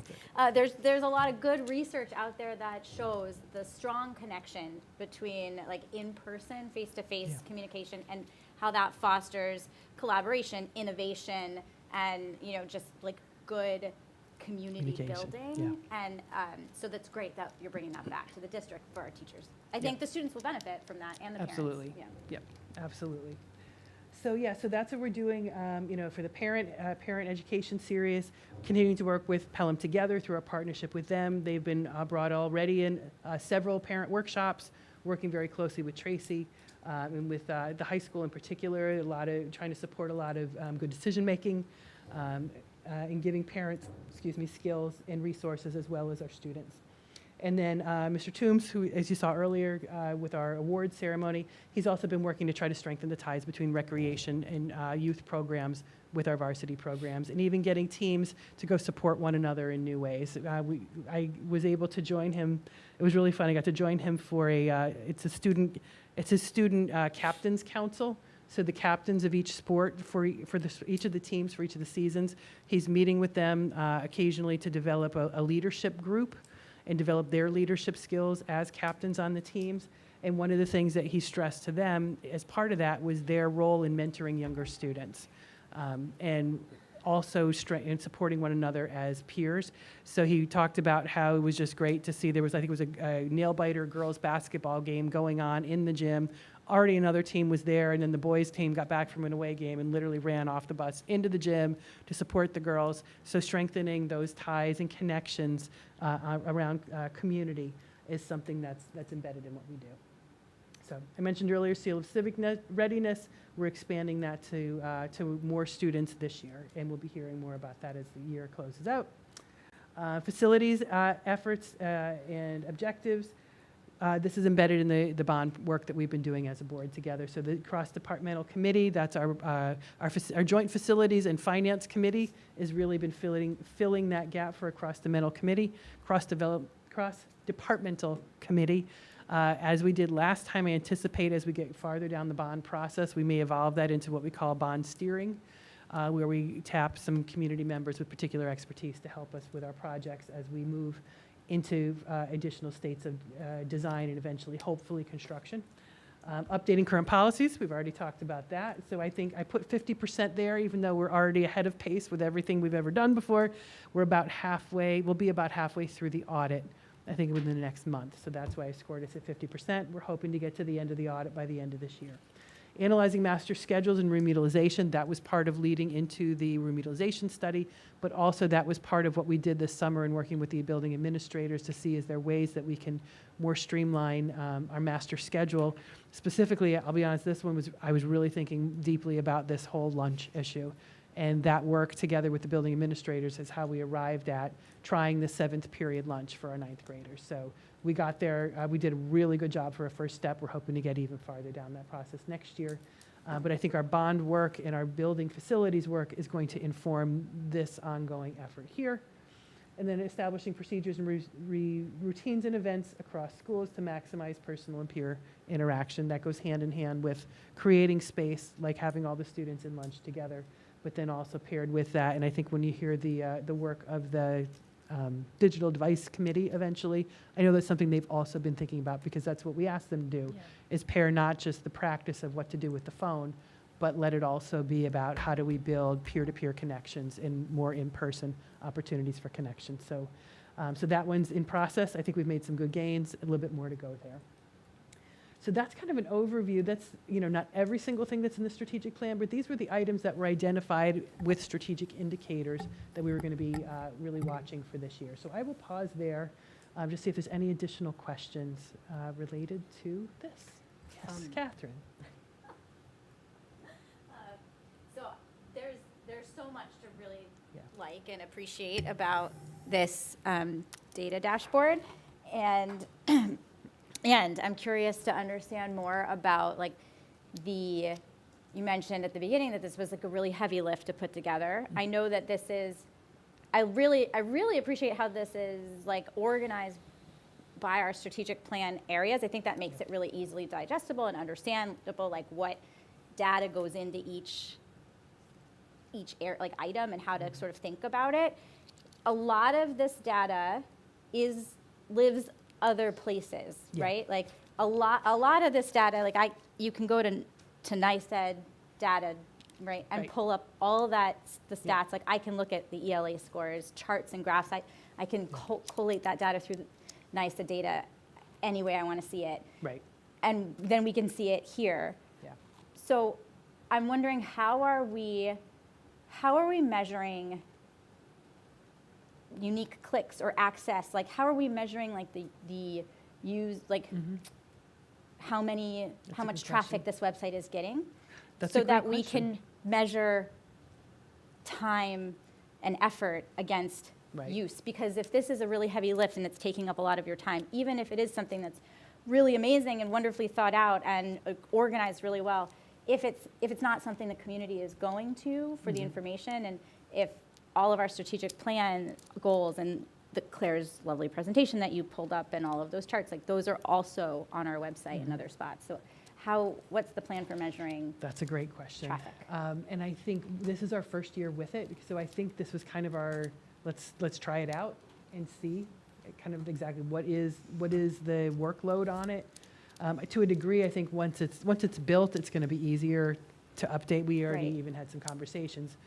You know, once the graphs are there and you've got like your standard tiles of what you want, it's going to be a lot easier than just go in and update in each year. But it is handwork, so it is open to human error as opposed to something that's pulling direct from a system. I think what we wanted to do was give it a try, see if it was what the board was looking for, see if it was kind of that visibility tool to help the community see a little bit better, and then get assessment of how much work it was. We'll have to ask the question of the company if they have analytics. I imagine they must. They have to. Any tool like this probably does. So thank you for the suggestion. That's what we'll do. I think we'll look to them to see what kind of metrics we can get on who's accessing it and how often to gauge whether it's doing the job that we need it to do. And unique access, right? Like if it's the same 10 people who are looking at it 50 times a day, that's different than if it's 50 different people looking at it every day. Yeah. So that would be interesting to know. And then my second thought was under the strategy section where you had the bubbles with the percentage, maybe add a qualifier to just make it known that this is, you're looking at it in relation, like it's 90% done for this year, like the goals we've set out specifically for this year, not overall, just. Okay, so like the nearing completion. Yeah, so that somebody's not looking at that and thinking, oh, already our whole strategic plan, just, you know. That's true. That's a good point. Great, thank you. Dr. Champ, I'll just echo Catherine in saying this is fantastic as far as just the volume of data. So thank you for all the work that you and your team have put into this. I know it's been a lot.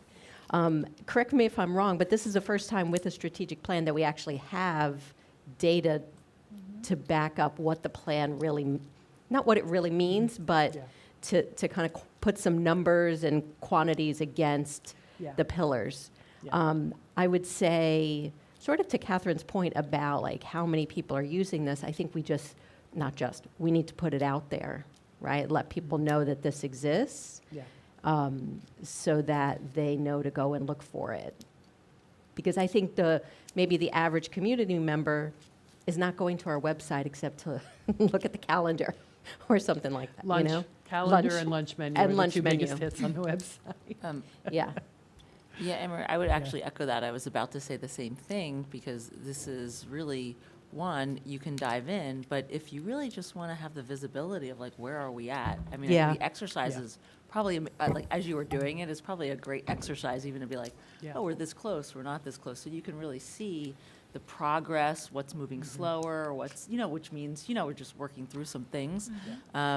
But we'll need to communicate and put it out there, and people will just need to start to get used to, like, oh, how are we doing? Oh, let me just click on this and take Yeah. a look. So I'm sure there's many ways to do that, but I think you're right. Now that we've got the data in there and it's like sort of drumming a little bit, it would be great to start to test it out and really have people, give it utility, right. Yeah. I imagine newcomers to Pelham, people interested in moving to town, would use this quite a bit.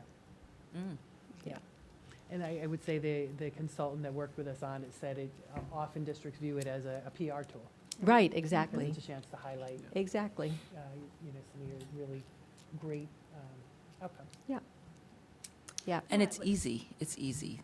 Like, it's Yeah. very clear. It's very easy. You can, the data, you don't need to have to know so much to understand what the strategic plan is and where we're at against it and our priorities, of a Right. district, so. There was one thing on I think, indicators, if you could just go back to that. And I think it was maybe like with APs, when possible, one suggestion would be to say, like, out of how many, like, I think you said something like there's 19, I don't Yeah. remember what it was. 19 AP courses offered. and not all of Yeah. them. Yeah, right, good like at feedback. the text at the bottom that Yeah. said, 19 out of 19 exams out of 19. offered. Yeah, Yep. It's a great to suggestion. give some context, yeah. I also wonder, it's more of a question, because this one, it's clearly sharing information, but as we utilize it, the strategy piece, right? Like, the dashboards are meant to be like, oh, wait, we need to either change course, or something's a red flag, or, we're somewhere. I'm just curious, have you utilized this in that way, like as you were going through or updating it, where it sort of allowed you to kind of look at some numbers or some information to sort of rethink a strategy or rethink sort of some tactics? I think probably the best example where that has kind of been part of our conversation is, I would say, the student involvement in athletics and extracurriculars, because we realize we don't have a good system for tracking that.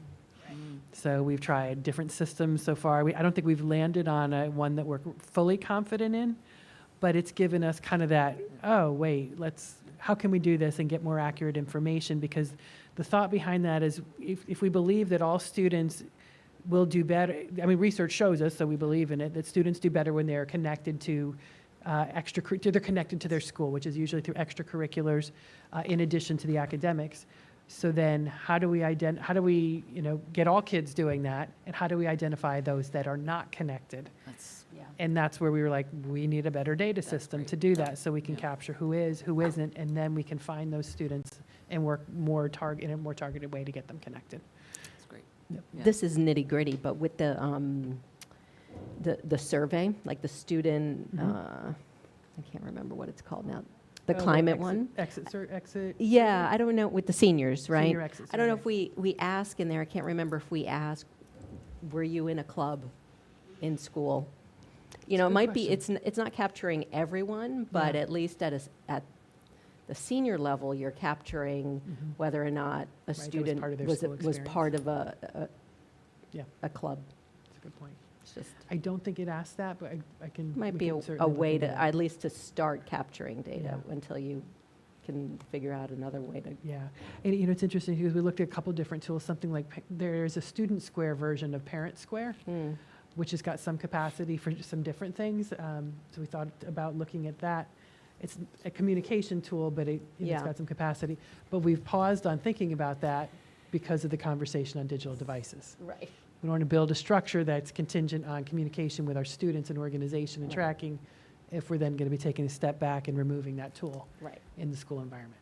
So, but yeah, so that's, I think, probably the best example of how it's shaping our, some operational strategies. To follow up on Catherine's comment earlier about community use, I guess, and not to get too in the weeds either, but I guess I would suggest if we want to make it a priority for people to use this, that having it like having to scroll down 3 pages on the strategic plan website to get to it. is To get to the probably, like, button. putting the link up at the top or somewhere where it's more prominent is going to help get it used more. Pelham yellow, right on the front main. It is Pelham yellow. But right on the front of the main right, page. exactly, yeah. Yeah, I can talk to Alex about that. All right, thank you. Dr. Champ Yes. and Claire, thank you for doing this. I know this has been a few years in the making.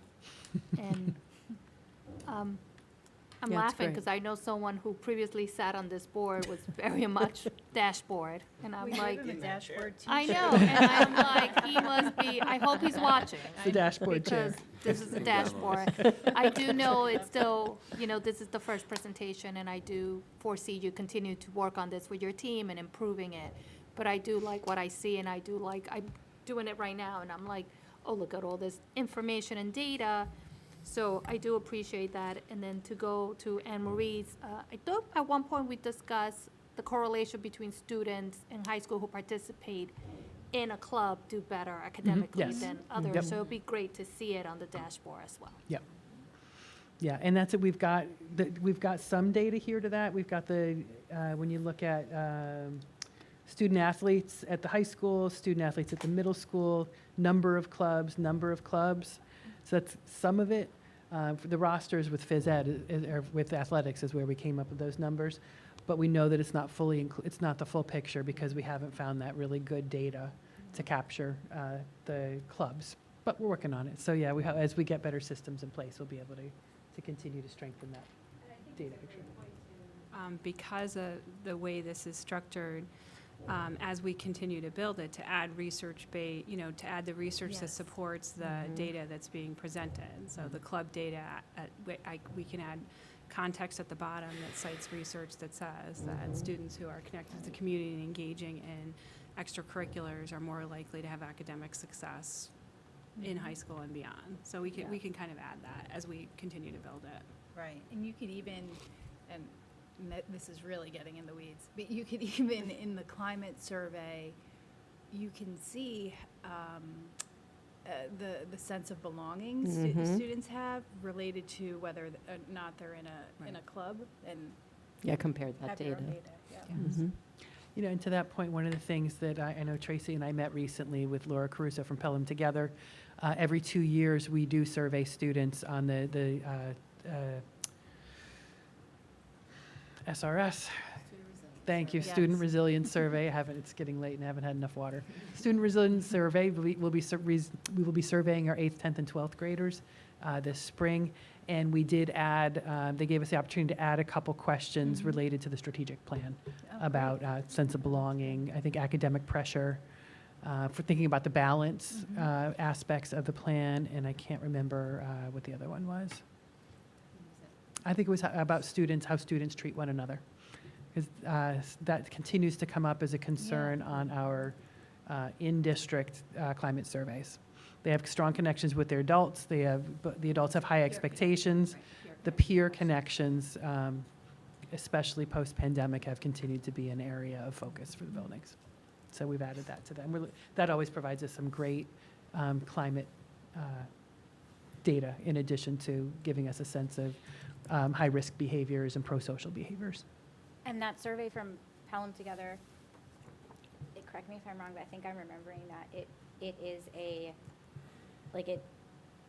it doesn't originate with Pelham. They don't create the Correct. questions. Yep. They get them from. Yep, it's Like a a research-based program. Third-party research, Yep. because there's a lot of, there's a lot of research on how to ask a question Correct. in a survey to get the most accurate answer. Yes. Yeah. Not that like Pelham Together could do that, but like, No, it was just brought It's very originally by hard Pelham to do Together that. years ago, and then partnered with the district, Yep. and then the district took it over, but Pelham Together still partners. Yeah, Yeah, it's, yeah. but it's through a third party. Right, so Correct. when Dr. Champ and I met with Laura Caruso, the people from, who developed the research tool, the researchers were there with, were there with us. Because we had asked them, can we ask this question? Yeah. Because this is also a tool where we collect longitudinal data.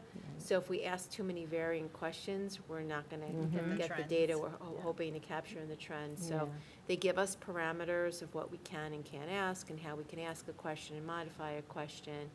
But they were with us in that conversation as well. it's very cool, the science behind how to ask a question, survey Yes. question. Okay. Well, thank you very much. And really, I have to say again, thanks to Cabinet, thanks to the administrative team who have done just a massive job of taking this plan and putting action in place. And the thing that's great about it is there's just so much support and belief for it. The values, the priority areas, I think are just so reflective of Pelham. So that makes it easy to gain buy-in.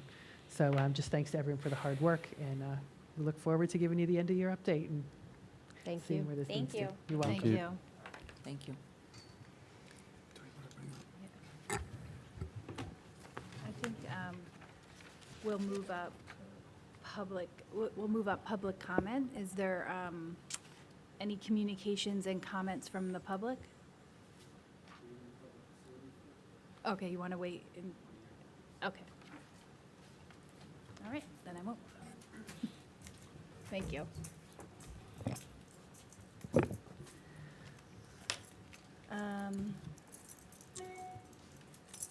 Okay, we're up to committee reports.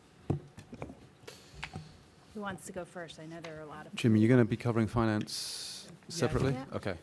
Then the finance committee did meet, but Jim will cover what we discussed. Okay.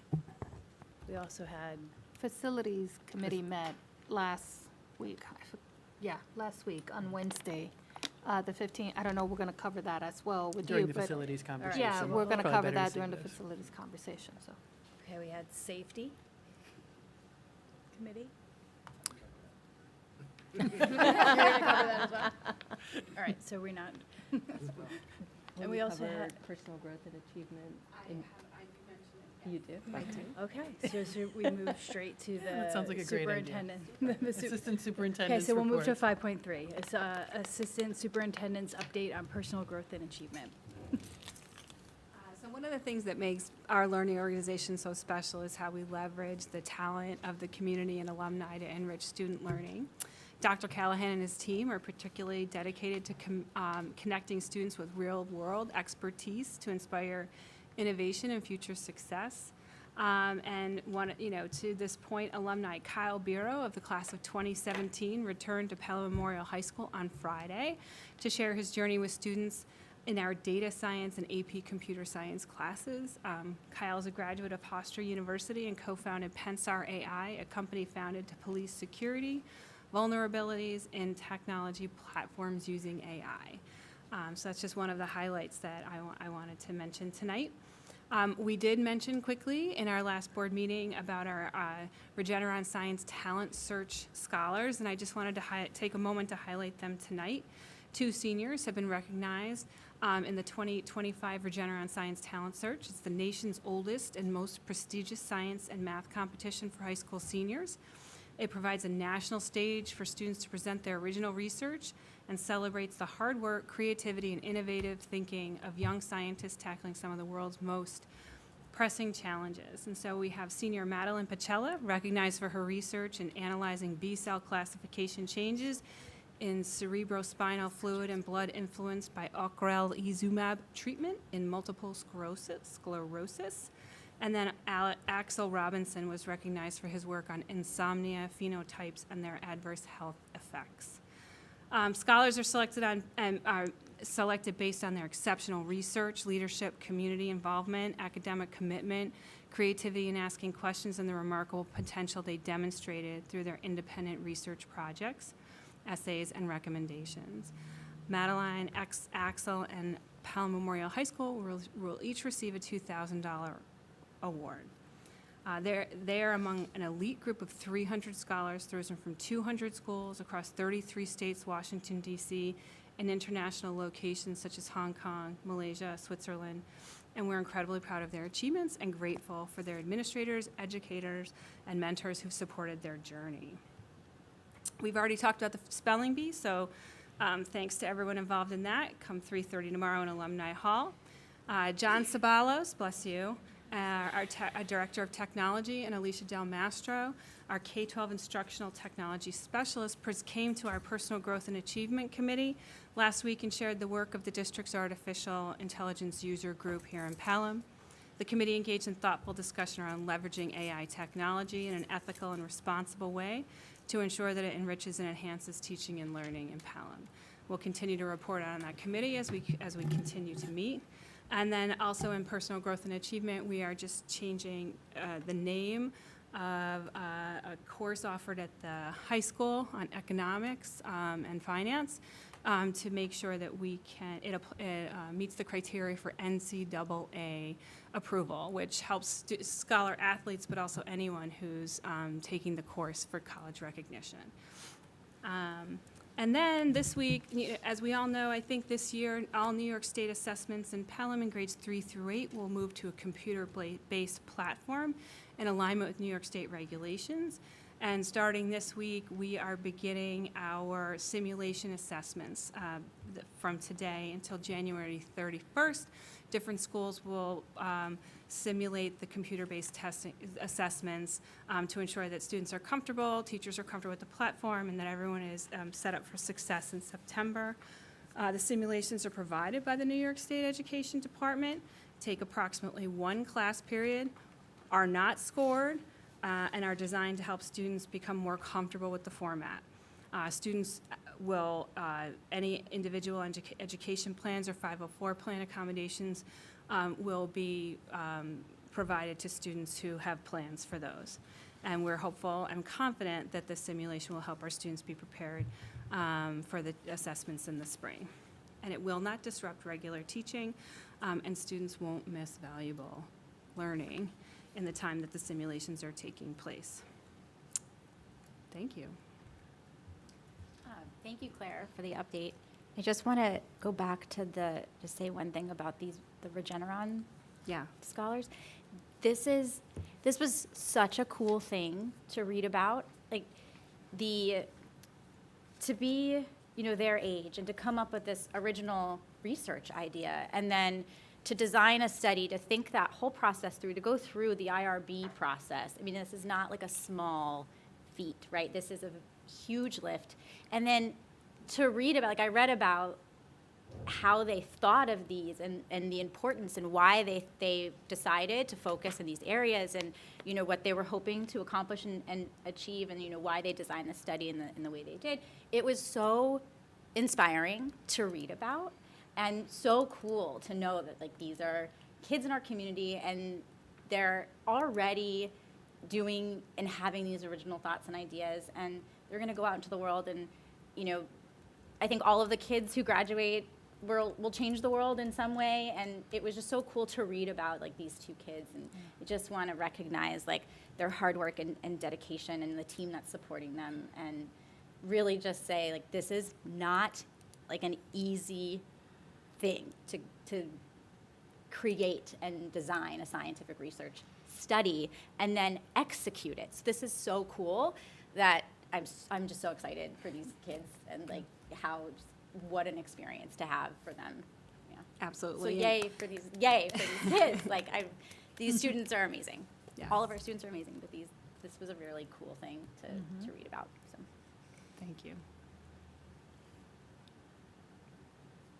thanks. Thank you. I read it twice. It's so cool. Okay, we can move to Assistant Superintendent's update on belonging and wellness. Good evening. So speaking about connections and getting staff together, just this afternoon, Dr. Ribeiro, Greg Lau, and I had our annual review kickoff, and it's one of the few opportunities that we get to get the entire special education and PPS department together, K-12. So that was exciting to have everyone in a room this afternoon. It gives us the opportunity to set the stage for what annual review season's going to look like. We quickly go over some of our housekeeping items because there's just a tremendous amount of thought and planning that goes into getting ready for these meetings. Talking to the staff about, opening our drafts, updating documents, thinking about goals, making sure they're collecting data. So it was a great opportunity to catch up with them. Also, it was an opportunity, I tried to leave them with an inspirational message because it's a lot of work, a lot of what we ask these teachers and staff members to do in addition to what they're already doing. It's a huge pull of their time. So I was able to share with them a TED Talk by a school psychologist. His name is Dr. Adam Sands, and it was called The Power of the Teacher. And it was really a great takeaway for them to understand the tremendous amount of impact that they have on our students' lives, especially students with disabilities, who really the relationships and the connections that the teachers have with them, the idea that we presume competence in our students with disability, the idea that we hold them to high expectations and are their champions and believe in them is just the message that I wanted to implore to them so they understood how important their role was. So that was great. Just also, I have to, in advance, thank Lois Maselli, my secretary, one of my secretaries in the department. We will be planning for just over 600 or so meetings alone in terms of annual reviews for CSE, 504, CPSE. That doesn't include any initials or program reviews that we do. So a big thank you to her because that's a lot of planning, paperwork, and coordinating based on 6 building schedules and parent schedules. So thank you to her. I want to talk about a grant that I had written in the fall to the Pelham Education Foundation. I just found out officially yesterday that the grant was approved, which is super exciting. It is on the board for you to vote on this evening. The grant is for communication boards, which will be installed in all of our elementary school building playgrounds along with Julianne's playground. The communication boards are a form of adaptive communication. It utilizes symbols, numbers, letters, and enables individuals that have challenges with verbal communication to express their wants and needs. They're invaluable tools for students that have communication challenges, but also valuable tools for our L population, for students who struggle with social interactions, our younger developing language learners. So it's just a great opportunity to share the message for all of our students and staff about inclusion and navigating a world where they're going to encounter individuals that are different than them. It's also an amazing tool for all of our students to focus on social emotional competencies because it promotes relationship building and social communication and empathy and supportive relationships and responsive decision making. So I think it's a win-win, but I truly want to thank the foundation for their generosity and support in approving this this grant. The next steps is to work with Jim Rickey and John Condon to talk about an install date with the company that will put these into our playgrounds. It's actually the same company who did our new playgrounds. So it's great an opportunity for us to work with them to make sure that the communication boards will be installed to look like they were always meant to be a part of the playground. So that's exciting. Also going to be hopefully working with Building Bridges in their student education series that they do in the spring and utilize this possibly as an opportunity to just launch it for all of the students. And I'll be working with the building principals, speech pathologists, and OTs on how we're going to train all staff members on what these, what the boards are, how we could use them, and how we can encourage students to use them. So again, huge thank you to the Pelham Education Foundation for their generosity. Just also in terms of switching to counseling, We've had a couple of really exciting evenings that were hosted by our high school counseling department. We had on Thursday, January 9th, it was the 8th to 9th grade transition night that Mr. Uvain hosts with a panel of freshmen. It's always a great evening. It was packed with students and parents of our rising freshmen. Mr. Uvain and Mr. Farrell were there along with the panel, and they do a great job just talking to the incoming 8th graders about what to expect in high school, who to go to for support, how do you balance your time, what are their favorite classes, thinking about clubs, joining clubs, getting connected to the high school. So it was a great evening. And then also last Tuesday on January 14th, Mr. Farrell, along with his staff, hosted the junior college information night. So they always bring in a panel of college admission officers. We had someone from NYU, Smith College, SUNY Binghamton, Iona, and the CUNY system. Mr. Farrell takes a couple of sample transcripts, and the admissions officers explain to the students and the parents how they think about a student profile for admission to their college. And then after the panel speaks, were breakout sessions that parents and students could choose to go to. So that was a great evening. Both were very well attended.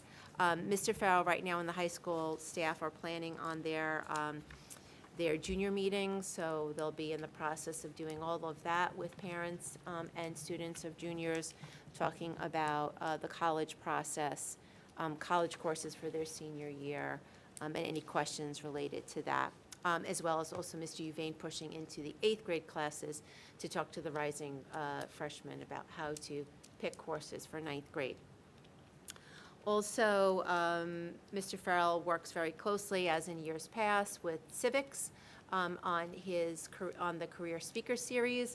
They had something on December 6th, which focused on careers around digital and content marketing. The next one up on January 31st will have careers related to law, so look for more information around that. In terms, switching again to nursing, our body mass index survey, which was due and required for the state, was successfully submitted. Thank you to all the nurses for their work on that. And just one last message in terms of the nursing realm, we are seeing some small spikes of cases of lice in some of our elementary buildings. Favorite topic for everyone.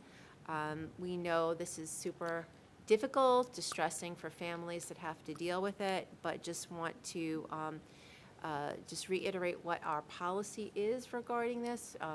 So our district policy in consultation with our medical director, Dr. Legue, is we do not do grade level or class level lice checks. The purpose of that in the research with the American Academy of Pediatrics, there is no benefit in pulling children out of classes, and the amount of class time we would have to pull them to continually do checks to get at the root of it. So we send a lot of information home to parents about how to do checks, again, due to the life cycle of head lice, doing 1 or 2 checks would not be sufficient. We'd have to do checks almost 2 weeks. That's pulling kids out of classes. So the benefit in the research shows that it is better to have families work with, on their own in doing their lice checks and being diligent about that, getting information from our school nurses, and hopefully with diligence that could be alleviated quickly. Thank you. Quick question. Yes. You said that you were gearing up for 600. Over 600. And those are 600 reviews of requests for some form of intervention or special ed? No, so we are required by law for every classified student each year to do an annual review. So we have over 350 CSE students. We have almost 60 CPSE students. And then for 504s, we also can do annual reviews. The law isn't, you don't have to do those yearly. We have been doing those yearly. So if parents request to do a yearly 504 annual review, we are required to do so. but we could also roll those over. So when you put all of those totals together, those are just annual reviews. Those are building the documents for the next school year, and we're Gotcha. required to do that by law. I mean, that's it, unless I'm sort of misinterpreting that, that's like 20% of the student body. 14, Roughly. just under 14. Right. So for CSE, Mhm. we are a 12% classification rate. Okay. 504 you don't include in district classification rates, because 504 technically is general education. Right. Those are accommodation plans. So I'm just giving you total numbers, Yeah. what we have to plan for, how we have to pull staff for meetings, but. I would add to the 12%. Yes, it's general and special ed, but I think your point was, it's kind of My point is just that if there's a major number. yeah, there's a if you're involved in 600 individual cases of need, some form of need, there are about 2,800 students in the district. That's just like over 20%. That would imply that just over 20% of the students in this district are getting some kind of accommodation or service that requires your department. Right. Is that fair? But that number doesn't include in any annual program review or any new referral? No, numbers? those are for annual reviews, I think. Or programmatic Those are for review? No program reviews. So that wasn't the program, that wasn't inclusive of program review numbers, which Right. would be Additional. Yeah. or new referrals to CPS for, Right, CPSE. But I think Mr. Treves, I think if I'm understanding, that's the amount of students who are getting support on some level, whether it's Yeah. CSE or 504 in the district. Correct. Support Yes. support on some level. Yes. About And- 20% of the student Yes, body. and the 504s alone, I think we have shared with the board the trend, Mm-hmm. the numbers have increased incredibly for 504s. Yep. And what we're showing on the dashboard, because that was. Those are only I classified wasn't. students. Sorry, I wasn't. The point I wasn't making is like a discrepancy between Oh, what no, I know. Tracy was saying and the In the dashboard. You were just, yeah, I I'm just- understand, yeah. quantifying. That's just a the- gigantic number of Mhm. individual cases, and when you look at it as like what percentage of the student body, it's Yeah. very large, 20%. yeah. Tracy and her team have a lot going on that plate. Mhm. Yes, and just to clarify, the dashboard is CSE only, school age, not even CPSE, so that's Okay. only reflective of school age. And just, again, I know Cheryl highlighted it, but our classification rate in comparison to the county and the state is still low. I think the county is about 16%, and the state's at almost 19%. Okay. Thank you. So I have one thing about what Tracy said that I want to highlight as something really exciting. Another really exciting thing that, Tracy talked about this PEF grant approval. And, when she was talking about that, I think I was really excited to hear that PEF, came on board and supported this really important initiative for our school playgrounds and our learners. And when she was talking about it, what came to my mind was the principles of universal design. And forgive me for those of you who are familiar with universal design. I know that many of you might be familiar with universal design as it relates to learning, but this is like universal design as it relates to like architecture and like the environment. And so I'm just going to briefly say what universal design is, just in case you're not really familiar with it. But universal design is a principle that came out of the North Carolina State University back in 1997, and it's since been adopted globally. But the goal of universal design is to incorporate things meaningful inclusion. So it's centered on meaningful inclusion for people with functional limitations that are woven into the fabric of our environment.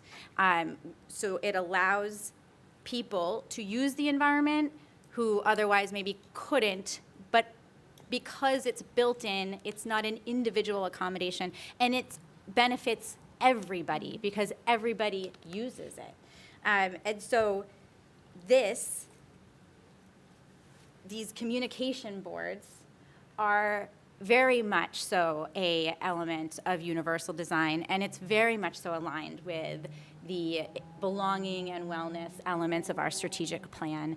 And, you know, universal design, we come into contact with principles of universal design daily when we think of like wheelchair cutouts, you know, or cutouts in sidewalks. We're originally put there for wheelchairs, but we certainly enjoy them. And I know as a parent pushing a stroller, I was really grateful when I came across those, and now we sort of expect them. Levered door handles are universal design. And now, because the barrier of a doorknob for people who couldn't turn it, and now levered door handles are standard commercially and the preferred door handle for most residential renovation projects. And so it's elements that are important to the belongingness and acceptance of all differences and the benefit for all students to just have these accommodations or these elements just in their environment so that they can get used to seeing them and get used to people using them and use them themselves and understand, you know, what the difference is in how people communicate and how people navigate their world. And they might realize that they appreciate something that they otherwise wouldn't. Like, I never thought about curb cutouts until I had to push a stroller. And then I thought, oh man, like, this is great. And I couldn't imagine being in a wheelchair and not being able to get on the sidewalk and be safe. So this was so exciting. I'm so excited that the PEF supported this really important initiative for our schools, and that they funded this for us. And I can't wait to see what it looks like on our playgrounds.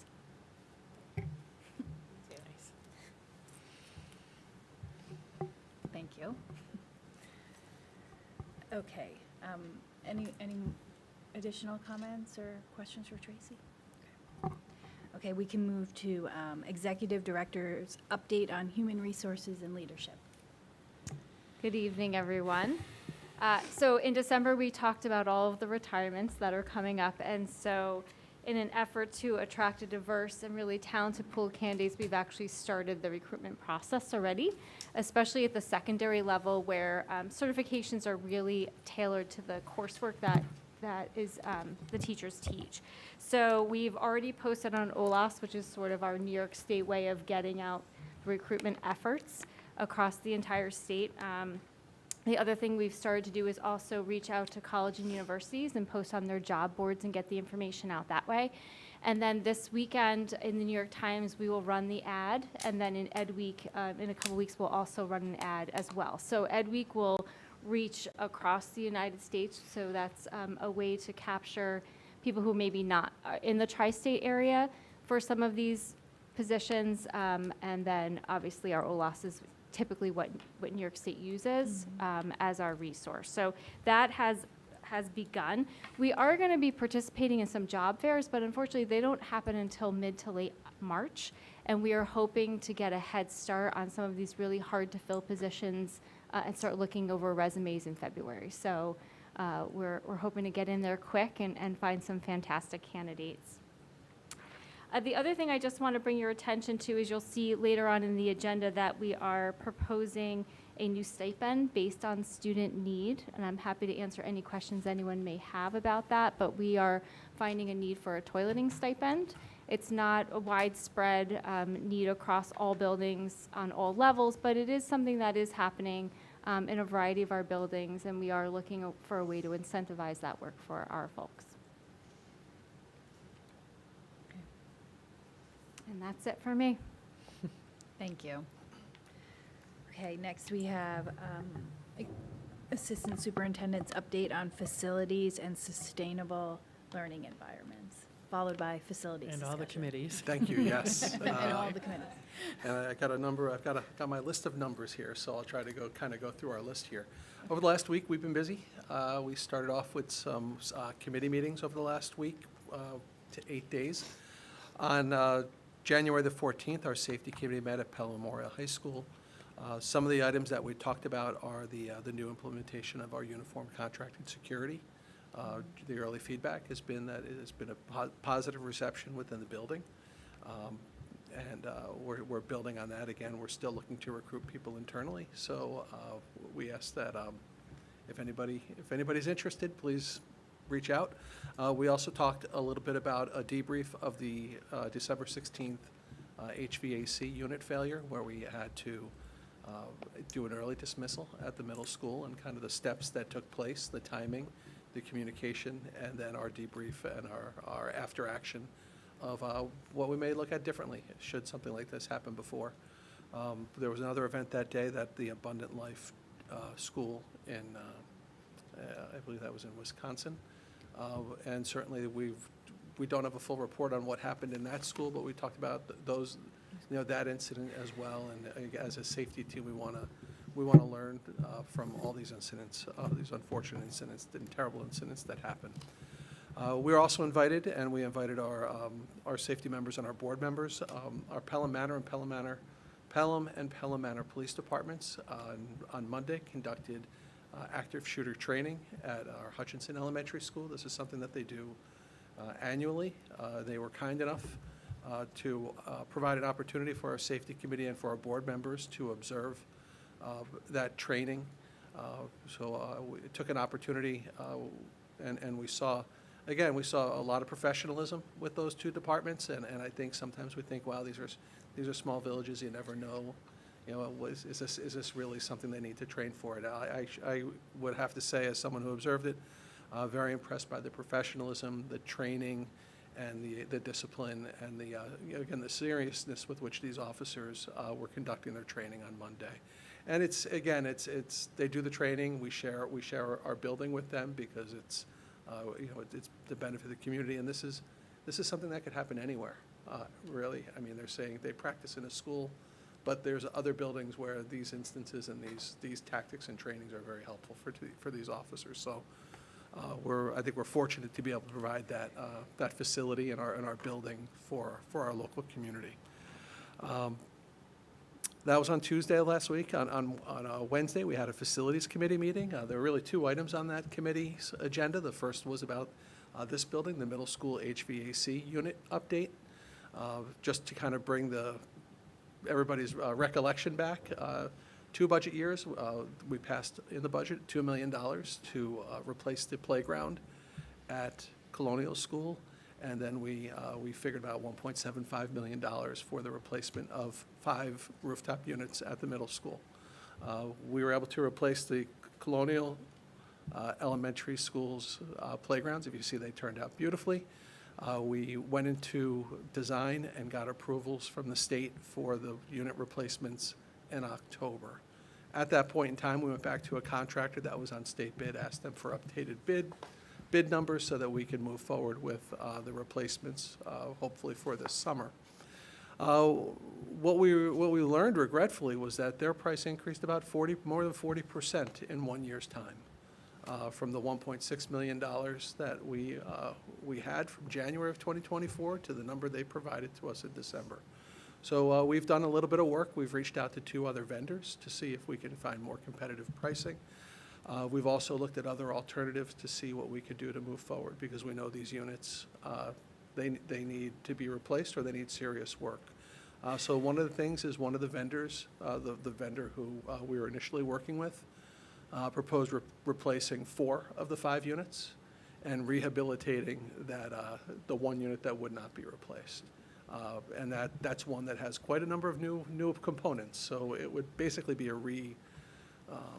rebuild of that, a reconstruction, a rebuild of that unit. So it wouldn't be as good as new, but it would be much better and much newer than it currently stands, and then we'd have 4 brand-new units. I think that right now could be our pathway if the other 2 vendors that we've reached out to come up with pricing that we find just isn't tenable. So just providing an update with where we are. I think really what we want to make sure, though, is we want to make sure that these units, that we have more units, new units swinging over this building over the summer, so that we can replace them and have that reliability that we're looking for the next school year. So Jim, does that then keep us within budget? that would keep us within Okay. the budget. The vendor in this instance said, they would replace the 4 budgets, and as part of that, they would rehabilitate a good portion of that 1 unit that isn't being replaced, which, again, that is the one where we had a failure in December, but also one that we just put a considerable amount of resources Right. into. So the number of those components are completely new in that unit. So you kind of you have fans, you have coils, you have compressors. Those are the three major things. And we have new fans. And we have the coils. The coils are in good shape, half of a coil, and the other one's in good shape. And they would propose replacing all of those compressors as part of that work. So these are all the things that we're considering. You know, we had a couple of meetings over the December break to discuss exactly what our expectation was, and you know, we thought we had the right number, and we had the right budget for it, and this is something that again we did not expect, and I think their willingness to come forward with a little bit more work on that unit shows us that they're eager to maintain that work, and again we have to do something. So that's what happened with our facilities committee meeting the first half. The second half, we talked about bond feasibility. Our architect, Walter Hauser from KG&D, was present at the meeting, and we discussed all of the things that the board had discussed at the prior meeting, the week prior, provided some of the feedback from the discussion of the board's meeting as well. And then today, we had a finance committee meeting. In that meeting, we talked about the district's long-range plan, which is attached to part of our treasurer's report today. This is something that we do annually. Now, again, when you look at a long-range plan, it's kind of one of those, it's a planning document. It's not a definite document. And I think what you see in a long-range plan is it's very static, and it can look very concerning, because what you can see over time is in this particular instance, you can see deficits that could grow over years. And I think the purpose of this, and the state really encourages boards to do these long-range planning documents, is to make that, to make you aware of what you could do or what could happen without action. And it's part of one of those planning documents. Things change every year. We know needs change. We know revenues can change. And this is just one snapshot in time with with a number of assumptions, and assumptions can change as well. But again, that was part of our discussion, in that we discussed our current year forecast. And as part of that discussion too, we talked about the preliminary budget, kind of how we're working through our preliminary budget this year. Number of things are falling. The information pieces that we need are falling into place. We have our benefit numbers. We have our pension numbers. Yesterday, the governor dropped the proposed state numbers. So at this point in time, the governor's foundation aid proposed an increase of about 4.7% for the district, which is a pretty favorable number compared to prior years. So that was nice to see. But it's still budget, so there's always more wants than what we're able to do, and it's a process that Dr. Champ works through and with us, with the cabinet and the rest of the school community. And then that'll come forward in February time period, and then again, you know, when the budget is discussed plenty in the February-March timeframe for the May vote, which is what we're going to do every year. And we'll have plenty of information, and we'll be meeting with the Finance Committee over that time period. Also, we're scheduling, we're very fortunate, we have Assemblywoman Amy Paulin, who works very collaboratively with the districts that fall under her district. And she's already reached out to meet with the heads, the business officials, and the superintendents of the school districts within her district to talk about what types of things would be helpful to school districts in the final state budget. And very impressive. Assemblywoman Paulin knows the numbers. People listen to her. And she has a very good sense of what's going to work. And my observation, obviously, is that she's got a very good sense of what's going to work at the state level. So we're gonna kind of push on all of those different areas with our elected people, our state senators, and this is just the process we go through every year. This is just the beginning of that process. Want to just say a quick thank you to our custodians on Monday. It was very cold, and there was some snow, and they came in and they got everything ready. So again, it was a day off. It's always interesting. Snow seems to find its way to come down on the weekends and on the days off. It always seems to fall that way. But certainly thank them for their work. They got they got the buildings ready for Tuesday, but also we had things happening on Monday. I mentioned the work of our police departments on Monday, but our sports teams were in the schools, and our facilities are constantly used, as we can hear the basketball shots hitting the rim downstairs. We know there's great utilization of our buildings, and we thank our team for taking care of that. On tonight's agenda, you'll see, as the great Yogi Berra would say, it seems like deja vu all over again. There's one item talked about 611 grants. This is something that the board approved back in August for items for fiscal year 2023-24. We were late last year, and I think I shared that with the board at the August meeting. We're on time this year, and that's why you're seeing it twice in 1 year. Usually, we only ask you to approve these grants once a year. These are pass-through federal grants entitled to follow our students that attend different schools, Pelham students that attend schools outside of Pelham. And this is the pass-through of those funds and the request for the board to make that approval. Other minor things, we have an increase in mileage reimbursement, which we do once that's updated by the Fed, and we do have a transfer of funds to cover some student need and to cover an advertisement for the New York Times for teacher recruitment. Yep. That's what we have.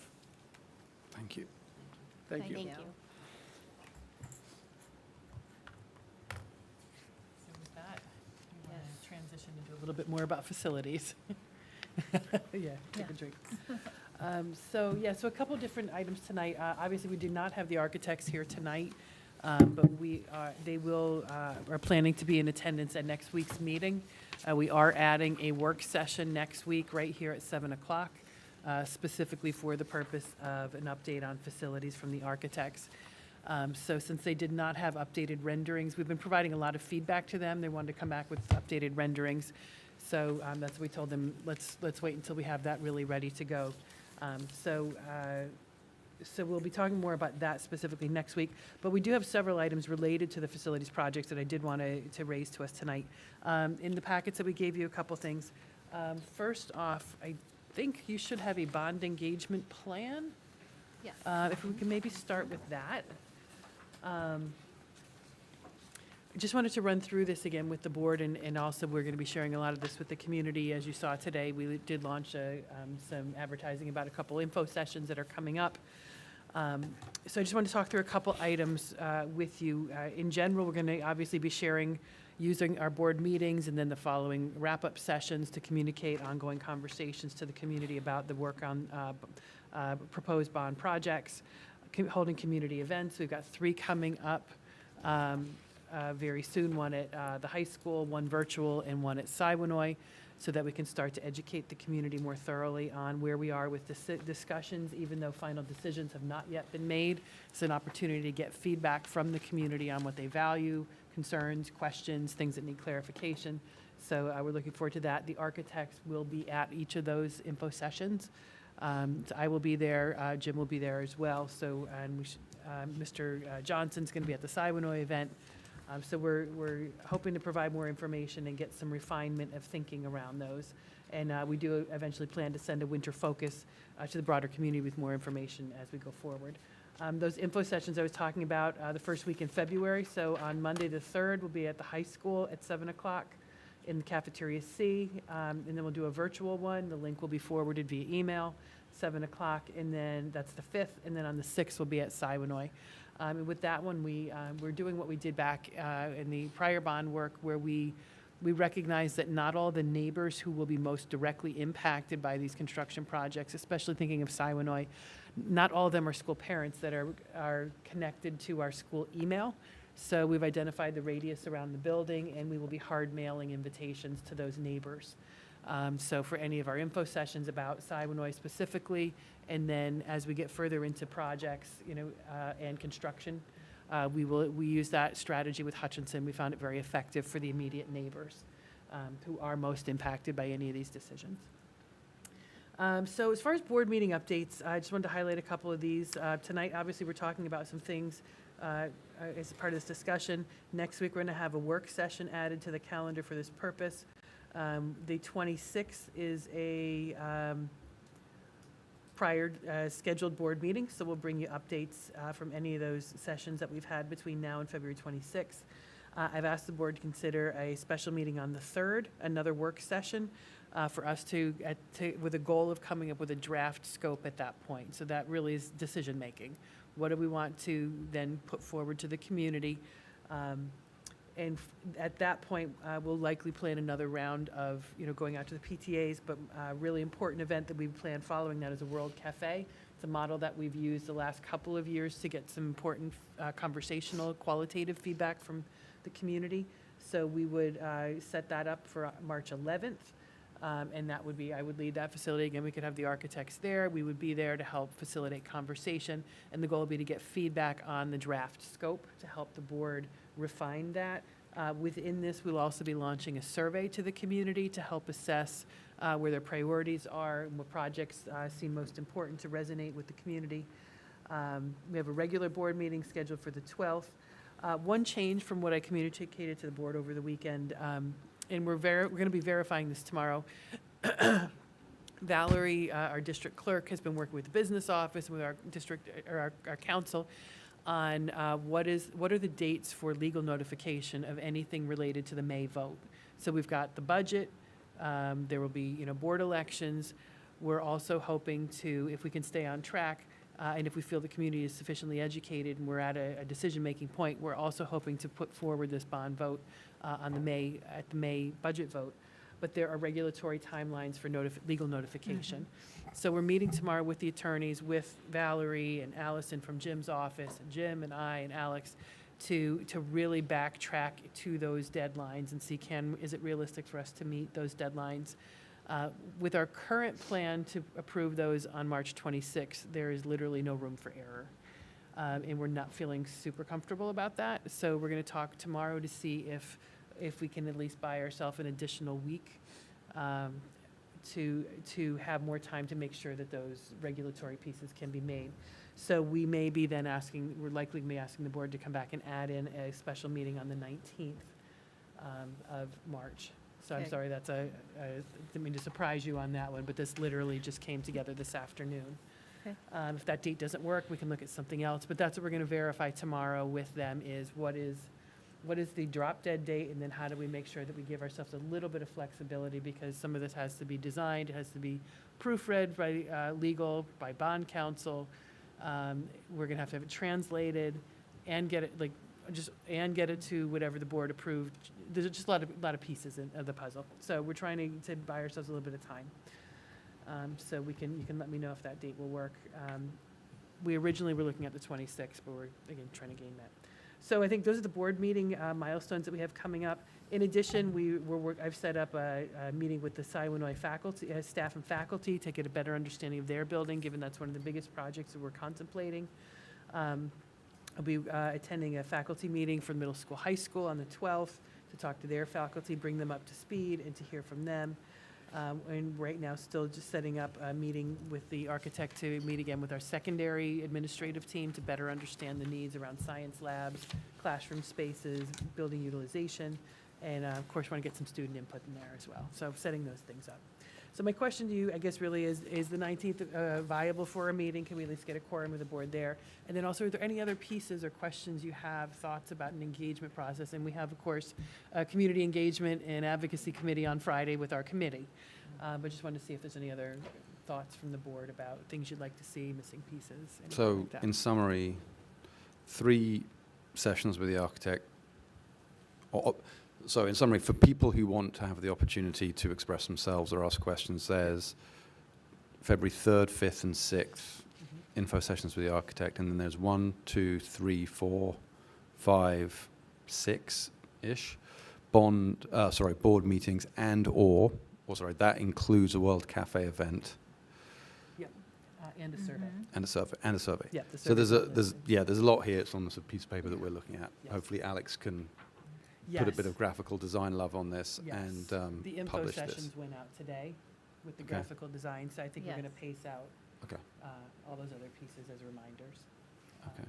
We wanted to really push out the info sessions in particular as we Cool. wanted to highlight those. I just that went out want today. people to be reassured Yeah. that there are Opportunities. Absolutely. a number of Many opportunities about, to express many themselves. opportunities Yeah. based on schedule, and so, Yeah. yeah. When the Hutchinson bond was the focus, I know that there were there was a tour, I would almost say, that you went on. Yes. Yeah, and many others. Yeah. So I know in these situations, this is the community would be attending things that we're putting out there, and certainly there's quite a bit. Yeah. I think you mentioned visiting the PTAs and talking to the PTAs. Are there other groups that we may want to consider presenting to, presenting to? So, yeah, and I think there's different phases of this engagement. And one Okay. thing I should add, with the Siwanoy event on February 6th, there is a building tour planned for 6:30. Okay. So anyone who wants to see and walk the building and see for themselves what we're talking about, come at 6:30. Mr. Johnson and I will guide tours through the building, and then we'll have the info session at 7. So that's to kind of get at that. A lot of that level of engagement comes when we're a little further in the process. Okay.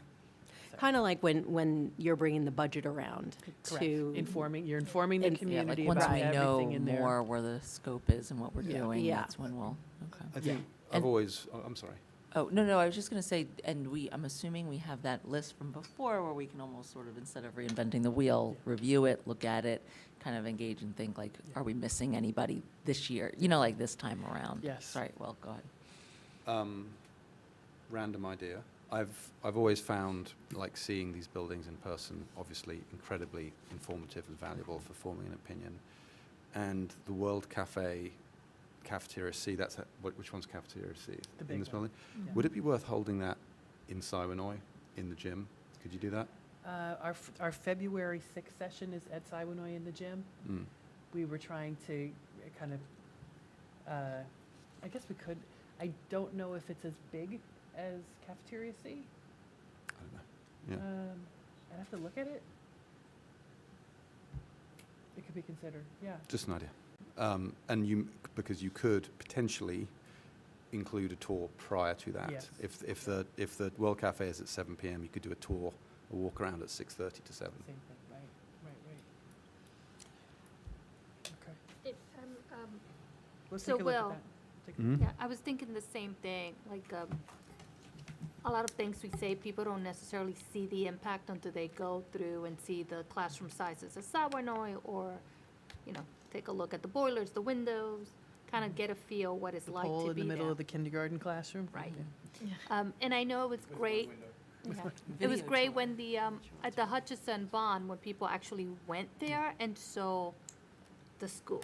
So I do think Okay. kind of having someone see the facilities Okay. and So be more of inside that. them. Yeah, It's is- a different story than us just speaking Than about doing it. Yep. Yeah. Along the idea of random or crazy ideas, within that, do we have the capability of doing some type of, like, like a virtual tour or a recording of the tour for folks that don't have access, or they just can't make it? There's one virtual option here on the 5th to, I think, to participate, but I wonder if there's other, Yeah, so if for that's a each of those option. sessions, we will be streaming and recording for each of those 3 sessions. but there's no engaged, like, right, people can't can they raise their hand or ask No, questions? That's what I'm no. s- like some. For the virtual one on the 5th, That's that'll one- be interactive. Yeah, so I guess Yes. my question is there just one more? Because that's one limited, so is there another potential option to create or add a virtual component for folks that have a harder time physically I'll have to getting see to the I'll see space? what dates are available. Just trying, okay.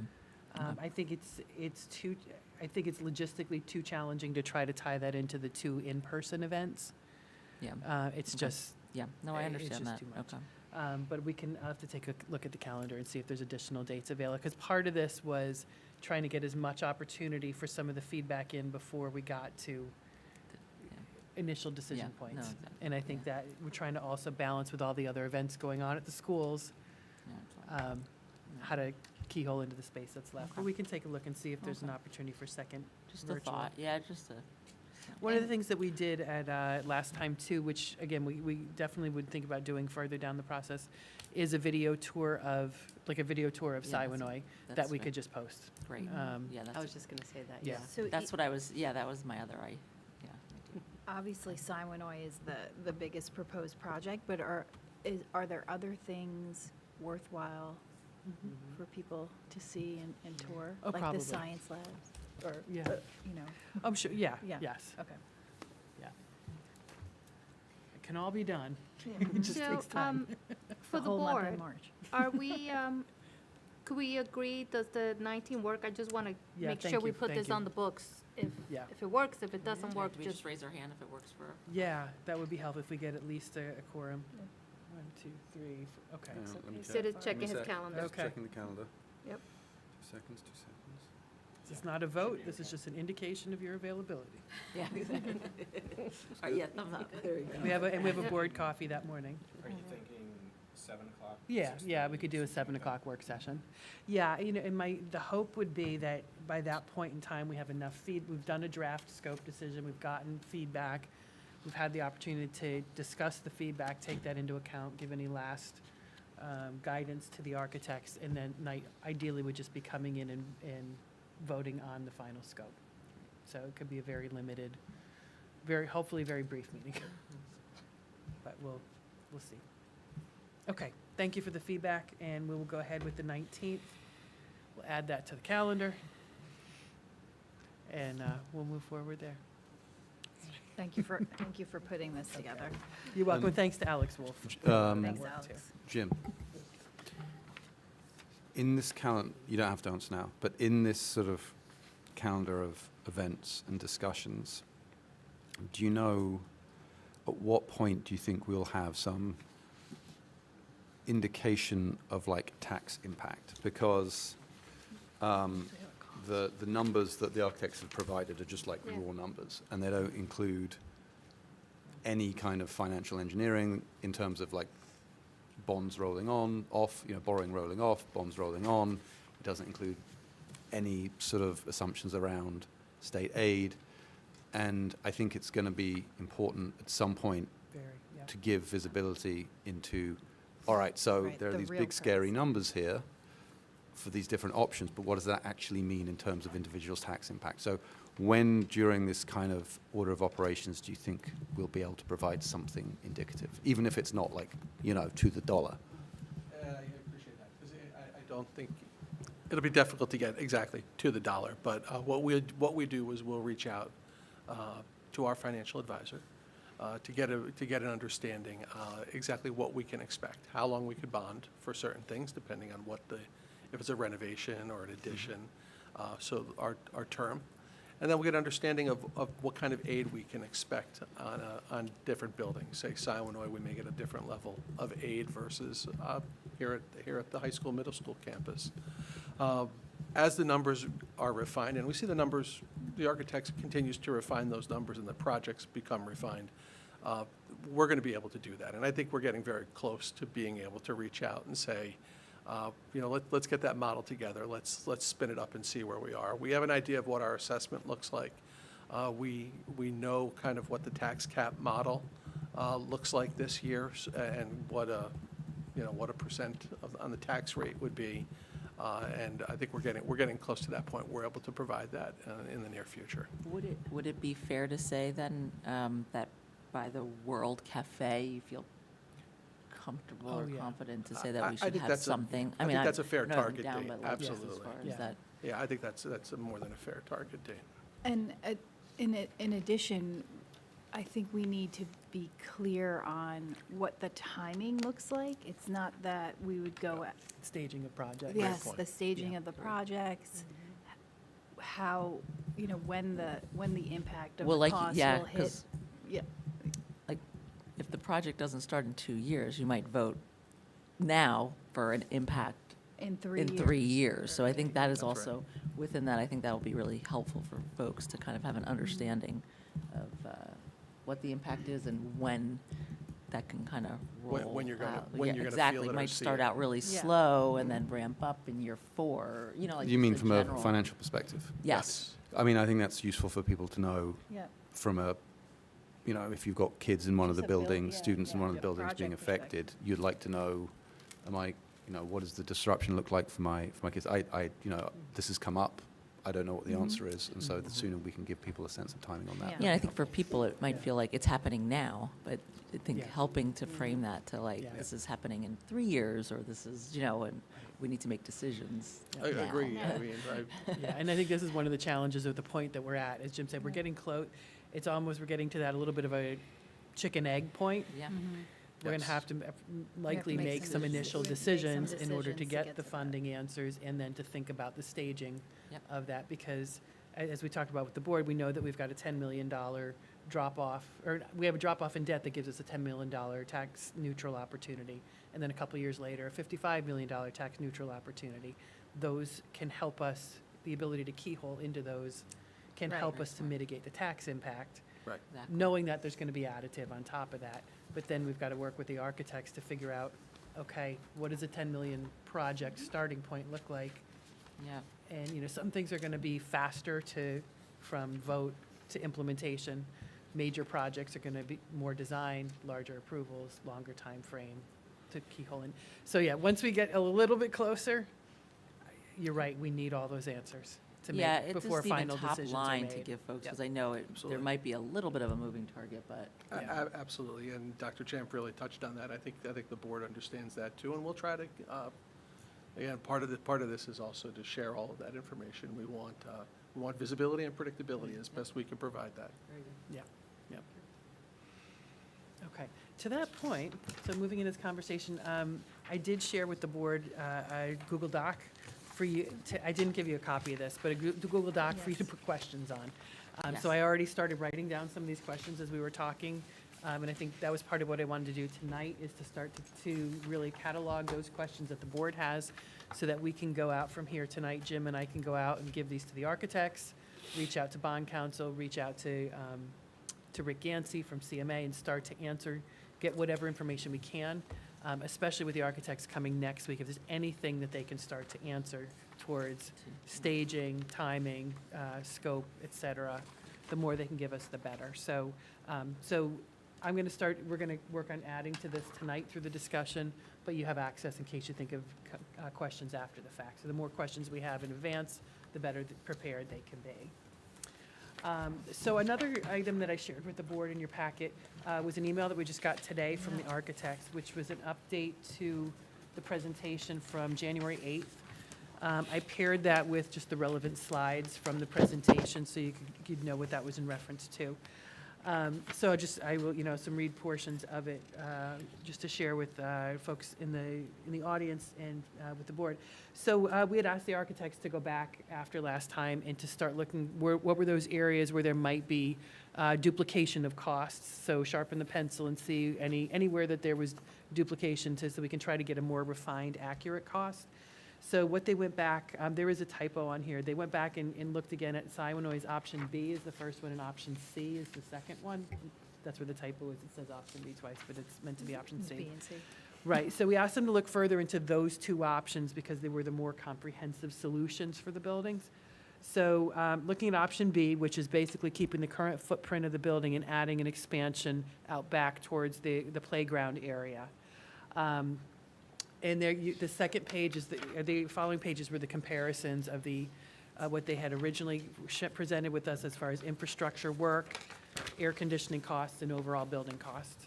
So looking at option B, there was no major change in costs for window replacements as they had originally presented.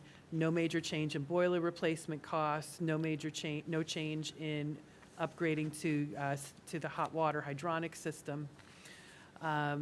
No change to the air conditioning costs that they presented with us.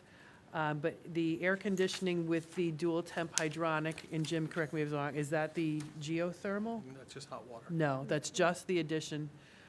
No change to the cost of the existing building on air conditioning, but if pairing the hot water with the air conditioning with the new building added, the new extension added, would reduce the overall cost by about $750,000. So that's neutral. it's a small The second gain. one, sorry, I jumped to the next Yeah, one. I like the right. bigger- I like So the bigger that's- numbers. Yeah. So yeah, All so right, going, I'll that slow down. option B was originally priced out for us at 28 million. So that would drop that by $750,000. So minimal savings there because you're basically preserving the old building. All the identified infrastructure from the old building still has to be completed. The only savings would be a little bit of gain from the heating, cooling system on the expansion. Going to option C, which was the removing of the two wings and the larger addition. So window replacements, that would reduce those costs by $400,000. Boiler replacements would be reduced by $2 million. Upgrade to hydronic heating would be reduced by $500,000, because again, you're only dealing with the core of the building now, not the wings. Air conditioning of the existing building would be reduced by $3.6 million. And then air conditioning with the dual temp hydronic, so the air conditioning paired with the hydronic upgrade would be another $500,000 reduction. So for a total identified savings of $7 million from what they originally presented with us.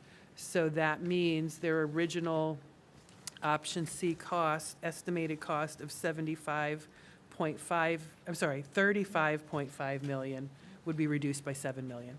And more classrooms, right? That was a bigger footprint. That was a bigger expansion. One of the things that we asked them to, we had a really, I thought it was a really good secondary, both elementary and secondary meeting. We had the opportunity to meet with the administrative teams who really hadn't gotten a chance to kind of, using Claire's good enough to criticize, hadn't gotten a chance to really rip apart in a positive way, the proposals. So out of that came some, I think, really great feedback. Even some of it was just basic labeling of, let's be sure that we're showing the full academic program. We're showing a library. Where's the art room? Where's the music? Let's make sure we're preserving all of that program in both models, get them labeled. But then also, we talked about the addition of special education classrooms. We can't just be showing one. We need two in there. Those rooms need bathrooms. The kindergarten rooms, they had bathrooms. Things like security entrance on site, when there were some thoughts about that. We got feedback from neighbors about the parking areas and some concerns around parking areas. So how can we minimize that and, preserve some of the current visibility or the current look of the building, thinking of option B. Concerns about the outdoor classroom and preserving that. So we went back with a lot of feedback. So that's what we're expecting them to come back with next time. Where's it going with that? So I think out of that came the question about classrooms. We need to make sure, okay, if we've got art, music, library, special education, how many current classrooms do we have? How many classrooms do we gain in option B? How many do option C? We wanted a really accurate accounting of that. So so hopefully we'll get that next time. That's. I thought Yeah, we were we don't have moving it on now, to but that something should else. come back. Okay, so they're still working on that. And we should Yeah. really be able to have a very clear picture. Yep, and yes, and that's Tuesday of next week. Thank you for that, because we're not here on Wednesday. So it's a Tuesday meeting next week. So so you're taking 35.5 million, reducing 7 million out of that. So now you're down to 28,500,000 as compared to Without the 27,250,000. educators' input, it seems like Yeah. a no-brainer. Yeah, you're basically dealing with a negligible difference in cost between option B and C. And option C gives us probably only preserving the front entrance, Yeah. like the original building. Yeah. It gives us brand-new building, Almost an basically, in entirely new addition, building. Yeah. which is why we're like, Very the exciting. synergy between building new versus refurbishing gives us the savings. Yeah. And it would expand, because I think option C gives us It was a gym and a cafeteria. I know there were questions of where they go. Correct. But it Yep. does We give us actually gave the- them feedback. There were more We asked them I to can't remember. I consider- think we have to look at it a little Yeah. bit Yeah, deeper. we asked them to so consider- the feedback from the administrators were where to put some of these things Yeah. within the Within the conceptual building. design, but Yeah. it will give us that, so, Yeah. I think of my book, right, I want square footage. I want us to have more, because we do have, the special ed, which consolidating them all in one building would be a Be- great it'd be thing to do wonderful. for that program. Yeah. And plus, giving an elementary school a cafeteria and a gym, it's Yeah. like a win-win.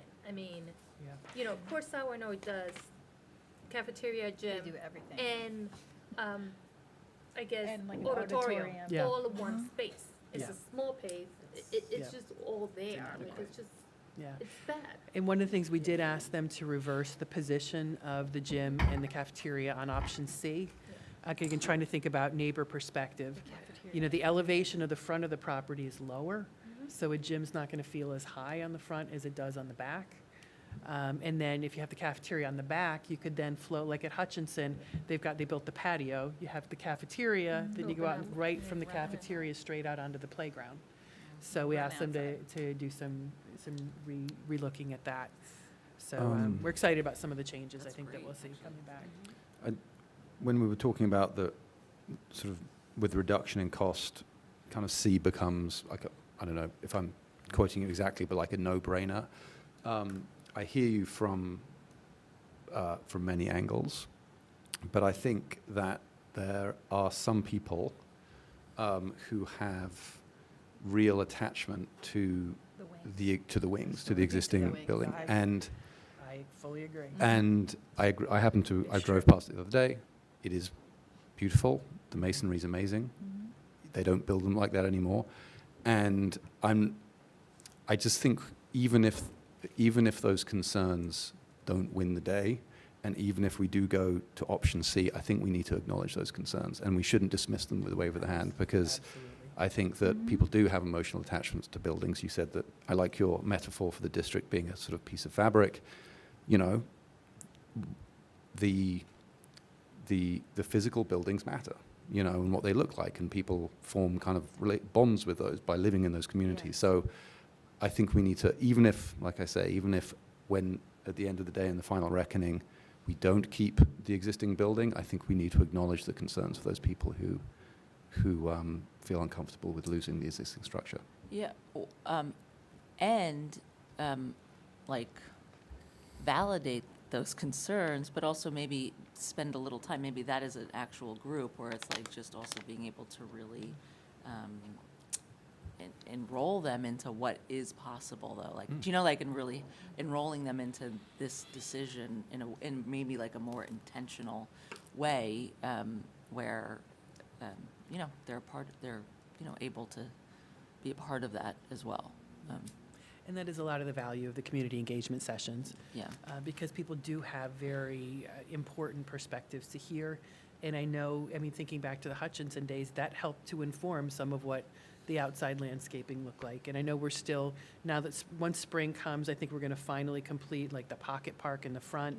Because there was, I mean, one of the things that was very concerning to people there was a lot of different monuments and memorials, plaques for different people that were very important to the community, and people needed to know that that history wasn't going to go away. And it's understandable. Yeah, no, I totally, and right. then I think that's why there was so much effort to try to do what is possible and also advance, right, the experience and the And that episode actually for the reminded me, students. I'm sorry to cut you off, just one piece before I forget, though. With the community engagement events, especially the ones in February, the more, as board members, that you can be there in attendance, just to listen. Yeah. That's critically important. I think that communicates exactly this message that we're talking about, wanting people to be heard, because I think that the history of that building is going to be probably one of the most important parts of this decision. And do we have, going back to the engagement plan, do we have special outreach to the people the families who live around? Yes. Yes. Yeah, around. The post boards. Yep, hard mailing. Yeah. Hard because mailing to they may them. not have kids in school. Yeah. Yep.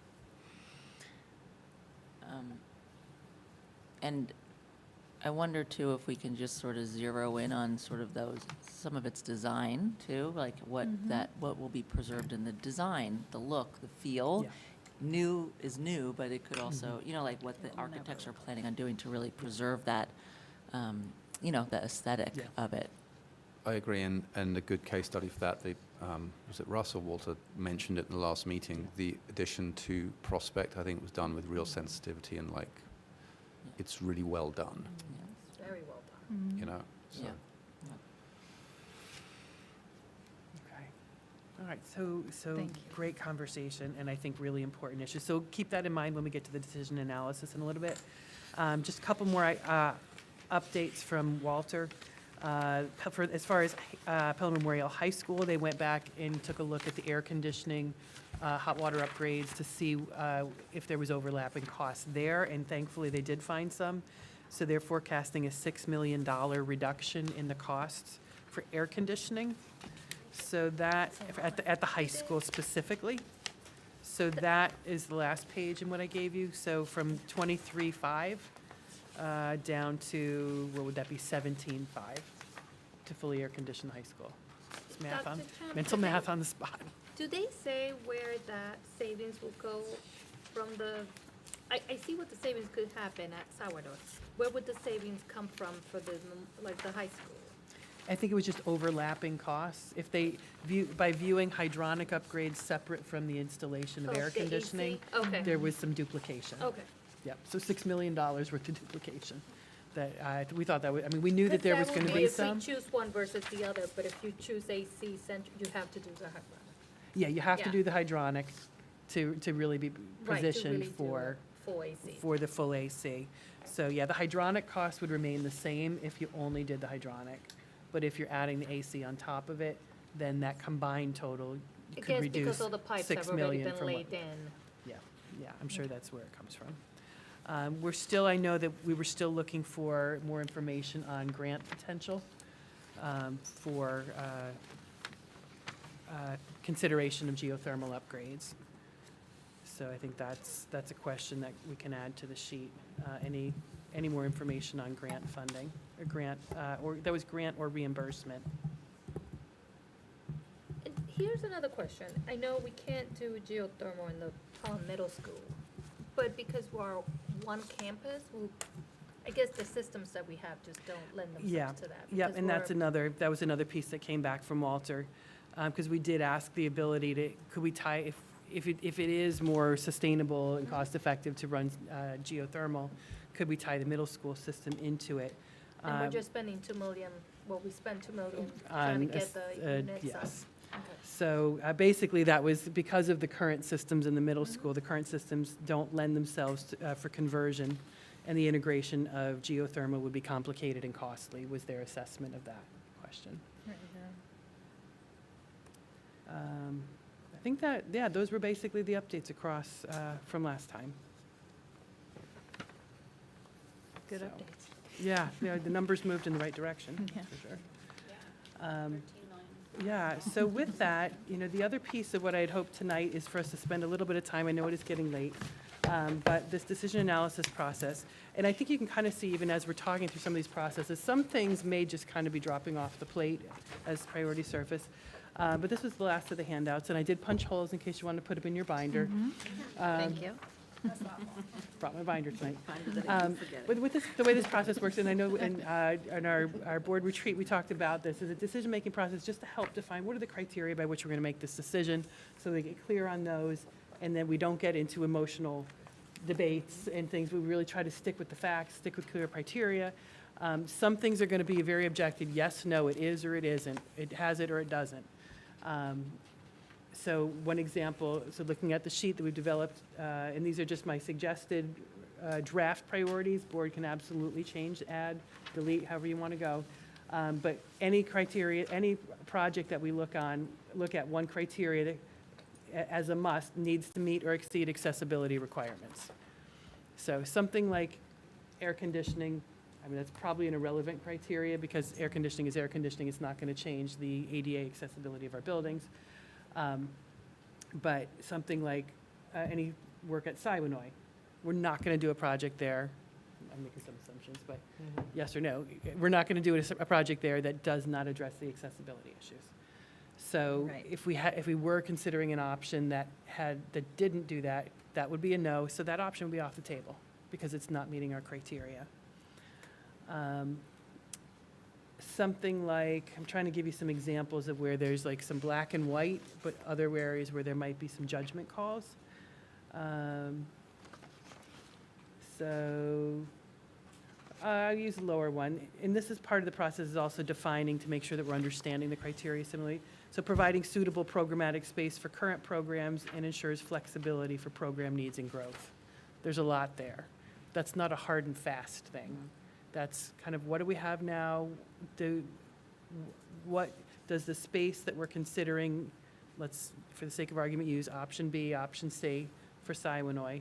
Does it provide suitable program space for current programming, and does it ensure flexibility in the future?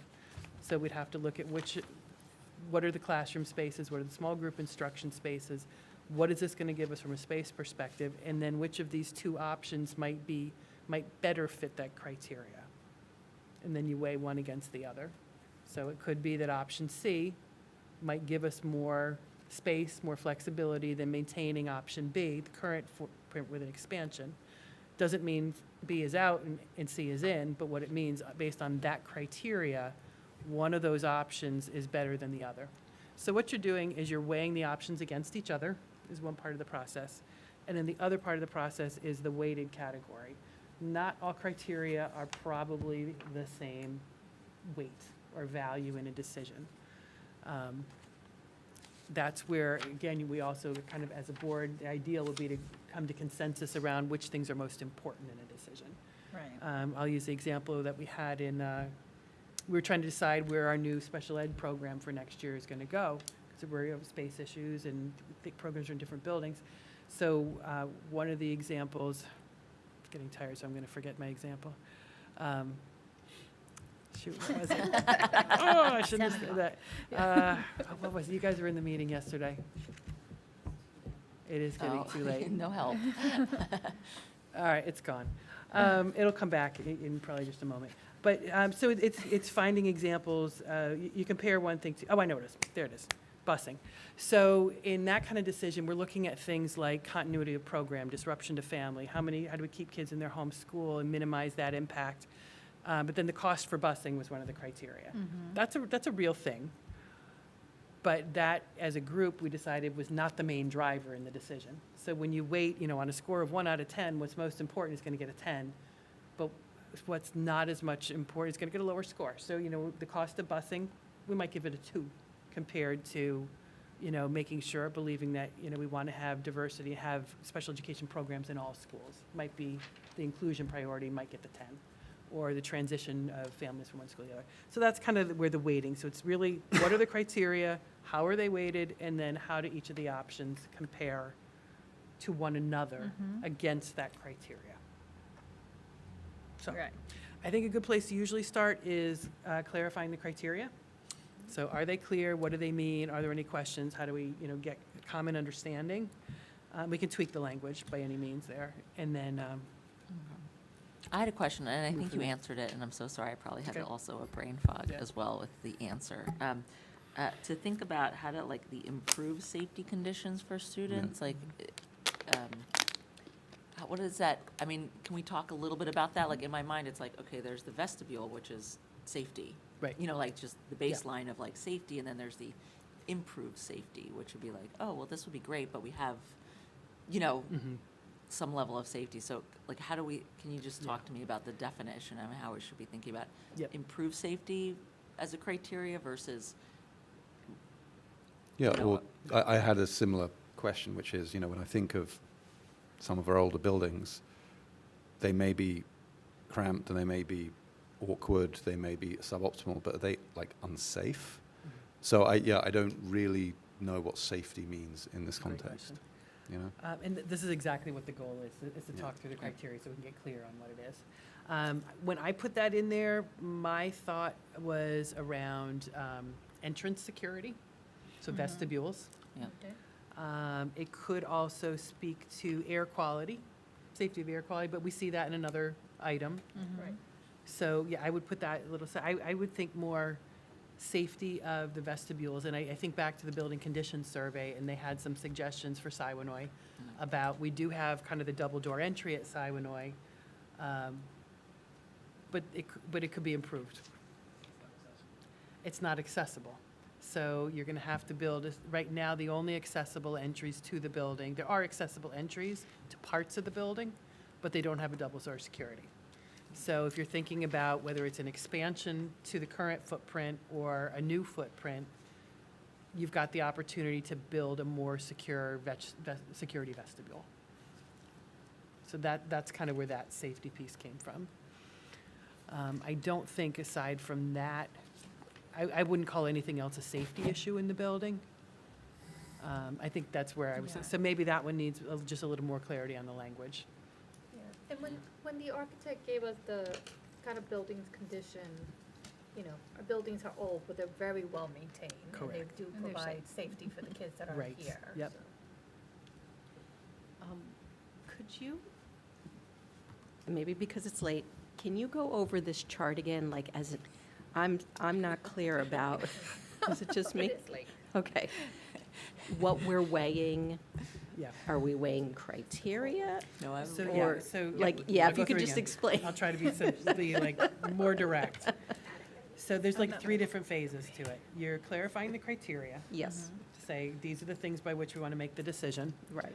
And then you're going to assign them weights. How important is Which each criteria? Okay, yep. Like, 1 out of 10. Right. So addressing. Like accessibility. Yeah, let's accessibility say. is like a non-negotiable. Right, Right. right. Yes so or no? It's like a test, Yeah, 10, yes. yeah. So, But- can I ask a question just before you move on? Yep. Are we weighting it 1 through 10 in this column, or are we writing it like A scale of 1 to 10. must, or? If it's a must, it's a yes or a no. But if it's not a must, there's any like variability in it. So I'll say addressing all identified infrastructure needs. We could decide if it's like the board wants to see every infrastructure need identified, then we could change that one to a must. Yes or no, everything on that building condition survey must be in, end of story. So is a 10 not a must then? 10 is not a must, because it could be that it's really important that we identify, that we address as many infrastructure needs as we decide are important. But it But we doesn't don't have to be have to. everything. Yeah. So, and I'm going to, actually, some of our conversation and planning for tonight, we talked about, could we look at what about the things that are most urgent, like the 3 to 5 year things? Basically, what's near failure, what's everything that was on the list, and what's prioritized somewhere in between. So just so that we're all on the same page, if a 10 is not a must, What is a 10? what is a 10? And then what is a 1 Right. and what's a 5? So I give, maybe a better example is, and I'm not suggesting we do this, but I'll use it because I think it's a pretty black and white answer. If we said that you can't spend more than $30 million on the building, if that was a criteria, that's a must, because that's a yes or no. There's no gray around that. If you said we need to find the most cost-effective approach to design this to have That's 18 classrooms in art room, whatever, that's a different answer, because there's a judgment call. Because you're deciding which is most you're not saying which is the cheapest. You're Right. saying which is the most cost-effective, which could take in factors of geothermal, it's gonna pay for itself in 10 years. So there's a benefit there. So where is it a black and white, yes or no, concrete objective, versus where is there some judgment call? It's probably my best way to explain it. And A 10 would be a judgment call. A must is like, it has or it doesn't. And we're comparing criteria to each other. You can, there can be multiple 10s. Okay. There could be you could have some of the same numbers for weights. Mm-hmm. You don't have to get too hung up on it. It is a little bit of an art. It doesn't have to Okay. be too much of a science. But you're deciding what's most important compared to Mhm. what's maybe not as important. So that's one weighing of things. Then the other thing you do is you look at the options. So in this case, we've got option B and option C. So once we decide this is our criteria, then we're going to go through and debate. So let me see, this is just me, this is not the board, this is me just giving you ballpark. So let's go to Siwanoy, that might be an easier one to be more concrete about. So option B and option C, a meets criteria, so it has to meet or exceed accessibility requirements. Both of those make it fully accessible buildings, okay? One does it with an elevator that gives you access to the full building, the other one has an elevator and a chair lift, but both are fully accessible. So yes, both meet the They need. both, they both Right. meet it. So then, okay, this one I listed as a must, we could debate that. So addresses most critical and urgent infrastructure needs. So those things that are going to be a failure within the next 1 to 3 years. So do we feel that option B meets that criteria. This one shouldn't have been a must. Actually, let me ask it this way. Which of option B versus option C do you feel better addresses most of the core infrastructure needs that have been identified? And by infrastructure, are we talking about windows, roofs, and boilers? Yeah, building envelope. I mean, Don't they both? shouldn't they both? To what degree? This is where you get to make a judgment. Do you feel like one better addresses those concerns than the other? Or do they equally address those concerns? I thought there was I think they sort equal. of equally do, wouldn't they? Yeah. Well, I No? think C, if I were, C, feels like it addresses it because it's like a whole new, you know, like it Yeah. doesn't, it won't need to be replaced or repaired for probably years to come, but B, it was B, will probably need some work. It sounded like there were some old things that need to be addressed or decisions that need to be made that might not be included in the option B. From my, I think if I remember that, it wasn't like all new, so there was some old. So I wouldn't say it, there could be some critical needs that are missed in option B, Potentially. because it's gonna be aging. There's a lot of things that are gonna be aging. That was my interpretation of how I thought about urgent, That was also how I thought about yeah. it. That option C better address the long-term infrastructure needs, or like those 1 to 3 year infrastructure needs, than option B, because option C was more. But I could see how one new. would argue, because if there's like a 1 to Yes. 3 years, then Yeah. it doesn't address maybe year 4, Right. right? Like, but it does address maybe Right.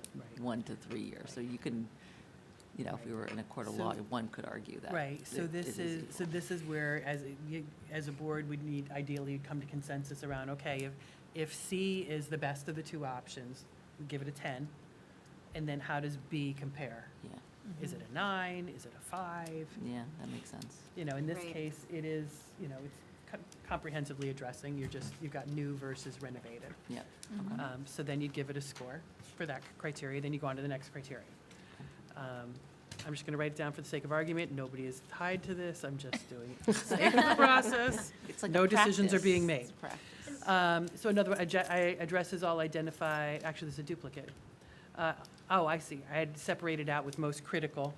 All, well, that's where, yes. And that's where that would, option Versus- C would be very clearly All. the all, On most critical or on the addresses all? on the addresses all. Addresses all. So that was a little bit of a Like both distinction. That's address, where the both weight- address most critical. Yeah, both probably address the most critical, Yeah. but when you're looking comprehensively, addresses all identified instruction needs. And just so I know, the thinking of like, say, Dara, what you're saying, it's because option C is all new, and option B is part Other reno. things will be aging and something, exactly, Right. yes. Just in terms of the process, Yes. when are we completing this? Because there are hundreds I was of gonna cells here, and it's 10:15. Just trying to, yes. no. Tonight, we're It's- doing we don't it have- and all this is- we don't have to go through the overnight. exercise to learn the process. Bring your Yeah. cots. I think what we may have to do is we could do it one of two ways. We can go bucket by bucket, or we could kind of, with the architects coming back next time, if we've got a sense of, we've already got a sense we're down to B and C. We've already said, but, high school, we're looking at A and B. I think when they come back, personally, I think we might wind up seeing an in-between model based on the feedback that we gave them there. I think if we can narrow down what we're looking at, then either we look at potential packages, Yes. and that could be one big framework around different versions of that. So should we try to come Tuesday That's a great idea. with this? Fill this out on your filled in? own Yes. with your thoughts, and then that would probably jumpstart the conversation. Okay, so I still need help with these columns, though, so. Okay, so let's do We'll a have a couple study more? hall? Yeah. Let's just do a couple more so Just you can because- feel a bit yeah, confident around study it. hall. So, I need academy. Yeah. I I'm need to like, go to Anne academy. Marie, Anne Marie, call me later. I had a couple questions on the Yeah. 5101. yeah, I was Yeah. going to go back to that. That's perfect. Okay. So one was, doesn't feel to me like provides adequate space for district offices and district-owned Don't apply to space is Siway. really applied. Yeah, so we could take that one off Yep. the Yeah. table because it And doesn't then- apply to Siway. It sounds like, based on Will's comments earlier, we might want to add something about architectural Integrity. That's Retains the architectural. considerations. for Siwanoy. That's a great point. and Yeah. sort of Yeah. design. Although it's hard to give much feedback on it because we have conceptual drawings that don't have any detail about what the exterior would actually look like. Mhm. But I do think it's a consideration that Yeah. is important to a lot of people. Yep. Yeah, and we are asking, so in the survey that's going out, we're also asking the community some of these similar things, right? Like what's most important to them. There could be, I don't want to complicate this decision-making, it's not really the decision maybe, but like primers, like maybe some questions afterwards or something that like community, like this doesn't address community disruption or, like design or something, I don't know, there could just be like those little primers that you can just make sure like we're taking those things into consideration that aren't like really addressed with the direct decision. Yeah, Yeah. yeah. Do you know what I'm you're right. saying? Like, Yeah, it's- so I mean, in the grand scheme, this process, it is a bit tedious, but it does kind of force you to think about what decisions you're making and why, and ideally come to consensus. Yeah. So that you're supporting a collaborative decision, and you also have the rationale for that decision already laid out, which then really becomes your communication talking points to the community. Why did we decide this option versus that option? Well, we went through and clarified our criteria for the decision and what we valued. These rose to the top as best fitting that criteria. So it becomes your talking points, your rationale. But then the other thing you do with this is you don't just tally everything up and that's the end of the story. You really have to think about, okay, if we make this decision, what are the potential problems that we're going to run into? That's Yeah. the primers, yes. Yeah, before you make a decision, you gotta Yeah, take yeah, a pause. And I remember, Dr. Fitzgerald and I, when the decision had been made about Hutchinson, I went over with her and we sat with a couple faculty representatives for a few hours.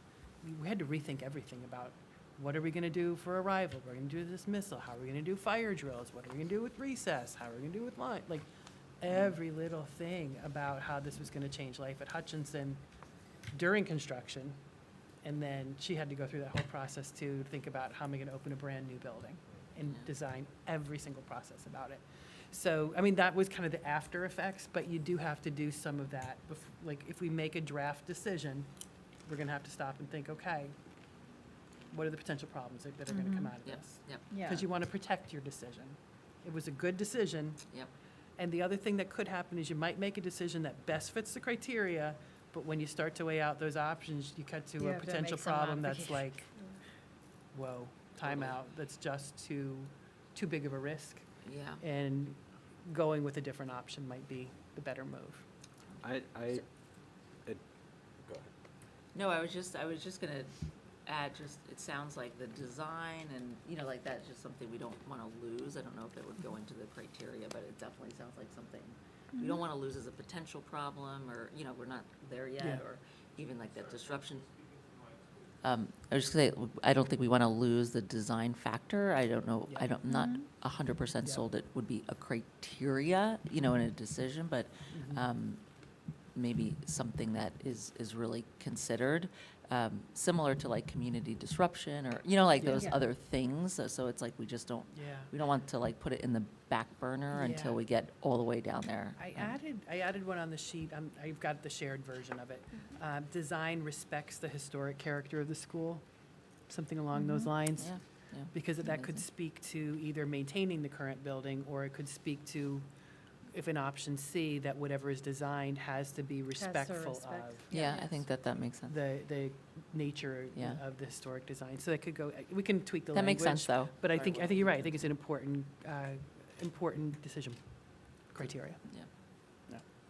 So this isn't a fully formed thought, but I don't I don't have a lot of experience with these sort of more formal decision-making processes, but I did find that the strategic plan discussion, the like fist to five, was actually Yes. pretty effective, and I don't know if there's a way for us to Yeah. sort of integrate or that. combine those two in a Yeah, way I that. can see us expediting some of this using that. Yeah. I guess my initial thought is, I think your suggestion of having everyone kind of fill this Yeah, out on your own is Take a good. first pass. Because there is, I think, almost like a mental discipline of forcing yourself to go through the criteria and thinking hard about both buildings. I think if we got those numbers, we can come back together and see if there's already some alignment, which is going to expedite. And then maybe it's not formally going through every piece of it, but then we can talk through where are the differences and how do we get the fist to fire? How do we get to the consensus around like, yes, let's pursue it, let's continue down this path, and then put it together and judge Yeah. So the The other, packages. the other thing I was thinking about, which may be too tech-heavy, but whether there's a way to turn this into Quantify. like a survey that gets I could do that, yeah. That would- automated so that you get just an average result. Like a weighted. Yes. Like A from weighted, everyone. yeah, Yeah. it So you kind of don't have does to the do work. the Totally math agree. and it's- Yeah, I can do a shared Google Doc and set it up so that everyone Yeah. can enter their scores and it can tally. That might be Which great, 'cause also then is a it's- good way to expedite. You don't shortchange the conversation. I'm going to encourage you to do that because the process is really important and this conversation for the public is really important. Yeah. But I think to expedite and show us where's it already areas of alignment would be very helpful. And then we can And then where do we focus need to on- dig in if there Yes. is clear non-alignment Areas of and spend diversity. time doing that Yes. as opposed to, Bingo. yeah. Yeah. That's excellent. Okay. So I when can I- definitely put something together for that. when I see this document, my only concern is because of the way it is structured, it's, taking things one at a time, right? Like Yep, infrastructure. different buckets, yeah. Right, and to me, it's like everything that doesn't address the ADA component is non-negotiable to begin with. Right. So it's, is geothermal upgrades a must? Not unless we first fix Sourdough. So that's the way I'm thinking about like how we do an infrastructure, right? Like, am I gonna put a roof? Yes, but does that come by not addressing ADA? No. So it's like, what, a lot of my stuff, the way I'm gonna do this document is gonna be a must because I have to, I feel like we have to address this ADA problem that we have. So then likely it'll be tens. Right, Like ADA is the must, so I'm for just sure. I'm gonna be a good grader then. Yeah, I it's all guess. right. Easy Everything's grader. everything's gonna be high. But then are Because it we- just, to me, it's like, I'm not gonna put in, like, yeah, windows, we must have windows, right? We gotta protect against the elements, but it can't come at the expense of not having ADA. There's also Correct. an overall scope And one one. Yeah, there is if you go to the back page, back There's two a- pages, there is an Natalie, there's an overall scope overall one. scope Yeah. one. Well, So I Dr. mean, Champ, that could be. are we another- using Probably this, where I like, would spend Yeah, most that of was my gonna say, time. which it sounds we're like you're using gonna this have as Yeah, a this is where I would go starting most of my point. time. And then when we are having the discussion, we can, like, we have to pick a place to start from so that we can look at like what we have on our list and say, okay, well, we've weighted all of these things, here's where they all lay out.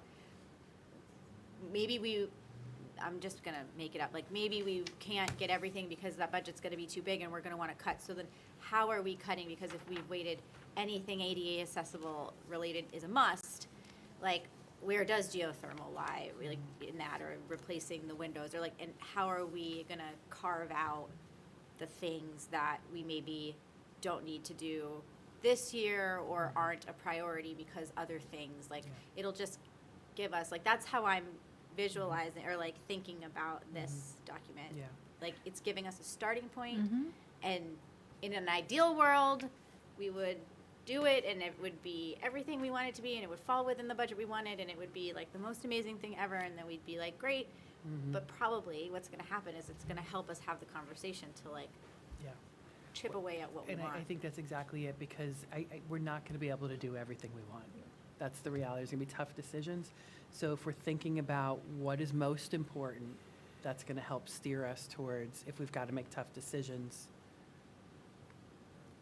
which criteria may outweigh other criteria.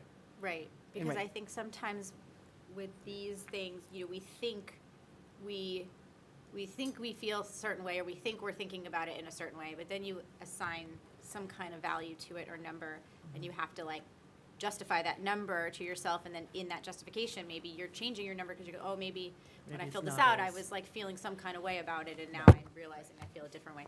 Or like, it really helps think about, like, it helps facilitate that conversation that, like, we Yeah. really need to have. And that's the purpose, Yeah. really to strategically think about it and use it as a tool to get to consensus. So I will definitely work on transferring this to electronic. I'll send it to everybody prior to next week's meeting, to the degree you can fill it out, and we can then, we'll put it all together. I think I have an easy question. Yep. The first column, we're putting either musts or numbers. There, the way that this is drafted, there's really no more musts on there. Okay. Right. So you're Because you put the ranking 1 out must of in, 10. in there already, but right. Yep, Okay. you're ranking 1 out of 10 for how weight is how important is it. Right. And then everything else is a yes or no? No, everything else then, let's go back to our example. Everything else is how that option compares to the other. So let's go back to the Siwanoy example. I lost the page where I had numbers. Actually, I had it here. So the Siwanoy example, we were looking at option B and option C. So, provides adequate air quality and learning conditions for, that's not a good one. Provides suitable, well, a lot of these are going to be somewhat comparable. So, addresses all identified infrastructure needs. I think we were saying C would be the 10 there. Okay, the Option B is, The Siwanoy one makes sense to me. I would, Right. for some so reason, it's that same kind of principle. So let's look at infrastructure. Maybe that one's. But can we use that Siwanoy example and, like, take it Grouping. across Let's the do row, grouping. like, so we, Sure. the 1 to 10, and then all Yeah. needs identified, Okay. yes or no, prioritized All right. items, like. So how let do me, we- real quick,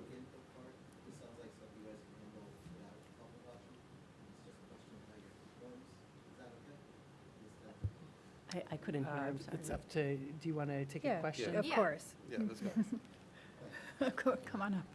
I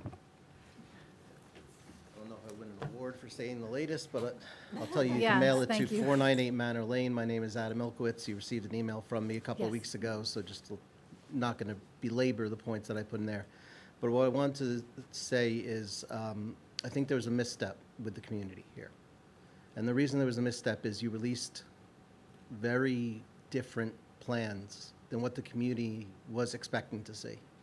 We, as a community, were expecting to see ADA compliance, and you came with a rather large and in some ways infeasible plan B and C. And some of those infeasibilities, it sounds like, have been addressed, and I'm glad I stayed to listen to what you said. It sounds like some of those things are under consideration, so I don't want to belabor those points either, and I know that these are preliminary plans. But the plans were insensitive to the community. They were insensitive to the way Siwanoy works. They were insensitive to the way the campus works. They're insensitive to the way the playground structure and the outdoor area is the only outdoor area anywhere in the area. And so I would really, really urge you to go back to the architects, and before you come in front of Siwanoy's community, really think about how it's affecting the community, not just the education side. You will not get an argument about the need for updating. I've got a 5th grader and a 1st grader right now who boils in July and June, freezing right now. School's old, needs to be fixed. Nobody will debate you on that. But you have to take the community's needs and what the school represents, not just as an educational facility 9 months of the year, but as a community facility 12 months of the year. And if B or C went forward, you would damage the community significantly because of the loss of playground space, because of the loss of outdoor space. And I fear that if you don't live there and don't interact with the people who do live there, you won't understand the usage of those facilities outside of school. And you say programmatic. The after-school program there that Playful Wonders runs, it serves 3 schools. And if there's any disruption to that, you do a tremendous disservice to 3 elementary schools worth of parents. And so if that's not being considered as part of this process, you need to start considering it now. Because 50, 75 kids are there after school for 2 hours till 6 o'clock so their parents can work. And if you're not considering how the new school will serve that need, or serve the need of 2 basketball courts that are always being used, 2 playgrounds that are always being used, and a field is the only field we have really big enough to do anything, that place is filled for the summer. And I live right next door, so I get a lot of balls thrown in my backyard, so I can attest how often it's used. So I think there was a little bit of a misstep. Please come to the community. Please ask us how it fits into how the community actually works. There are a lot of other little things that maybe you're not even thinking about, like the special ed. You have one school bus dropping off kids there in the morning right now. It blocks Manor Lane for 10, 15 minutes waiting for those kids to get off the bus. You're now going to increase the number of buses? We have a one-way street. Both ways. You know, we made that sacrifice as a community for the school at some point from the name of safety. And then you put a parking lot right in front of where probably half the school walks onto the campus. Like, some of those things are just insensitive to how the school works. And I don't know if the architect is aware of these things, but I really think he should, or they should, whoever he or she are, should really consider the fabric of the community and things that happen off campus. Because you have that path to Esplanade, and you have the path to the front that comes from Pelhamdale.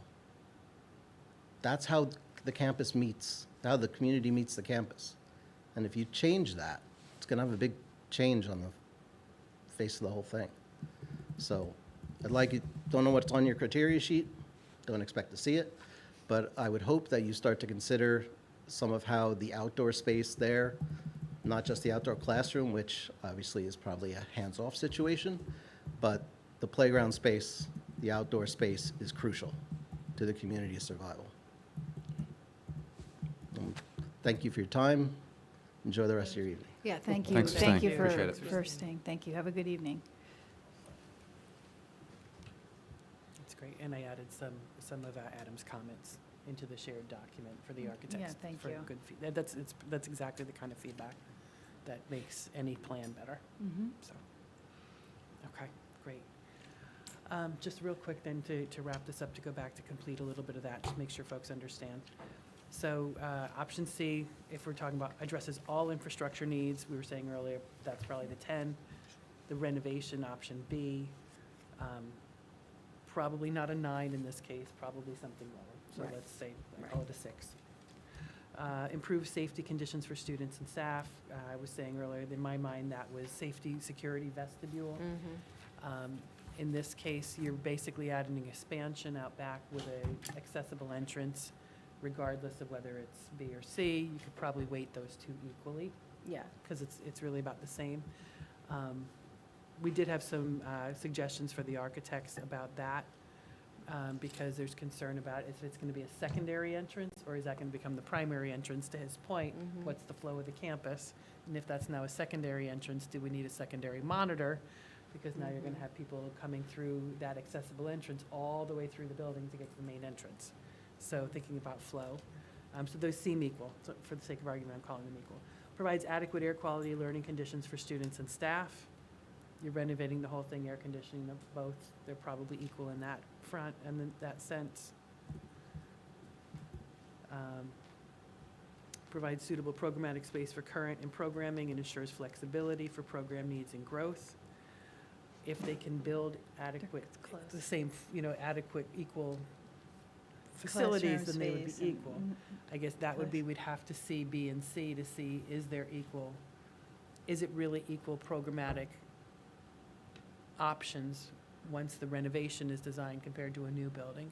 I think of things like, maybe not program, but toilet rooms, bathrooms. The old building does not have, it's literally got one set of student bathrooms and one staff bathroom.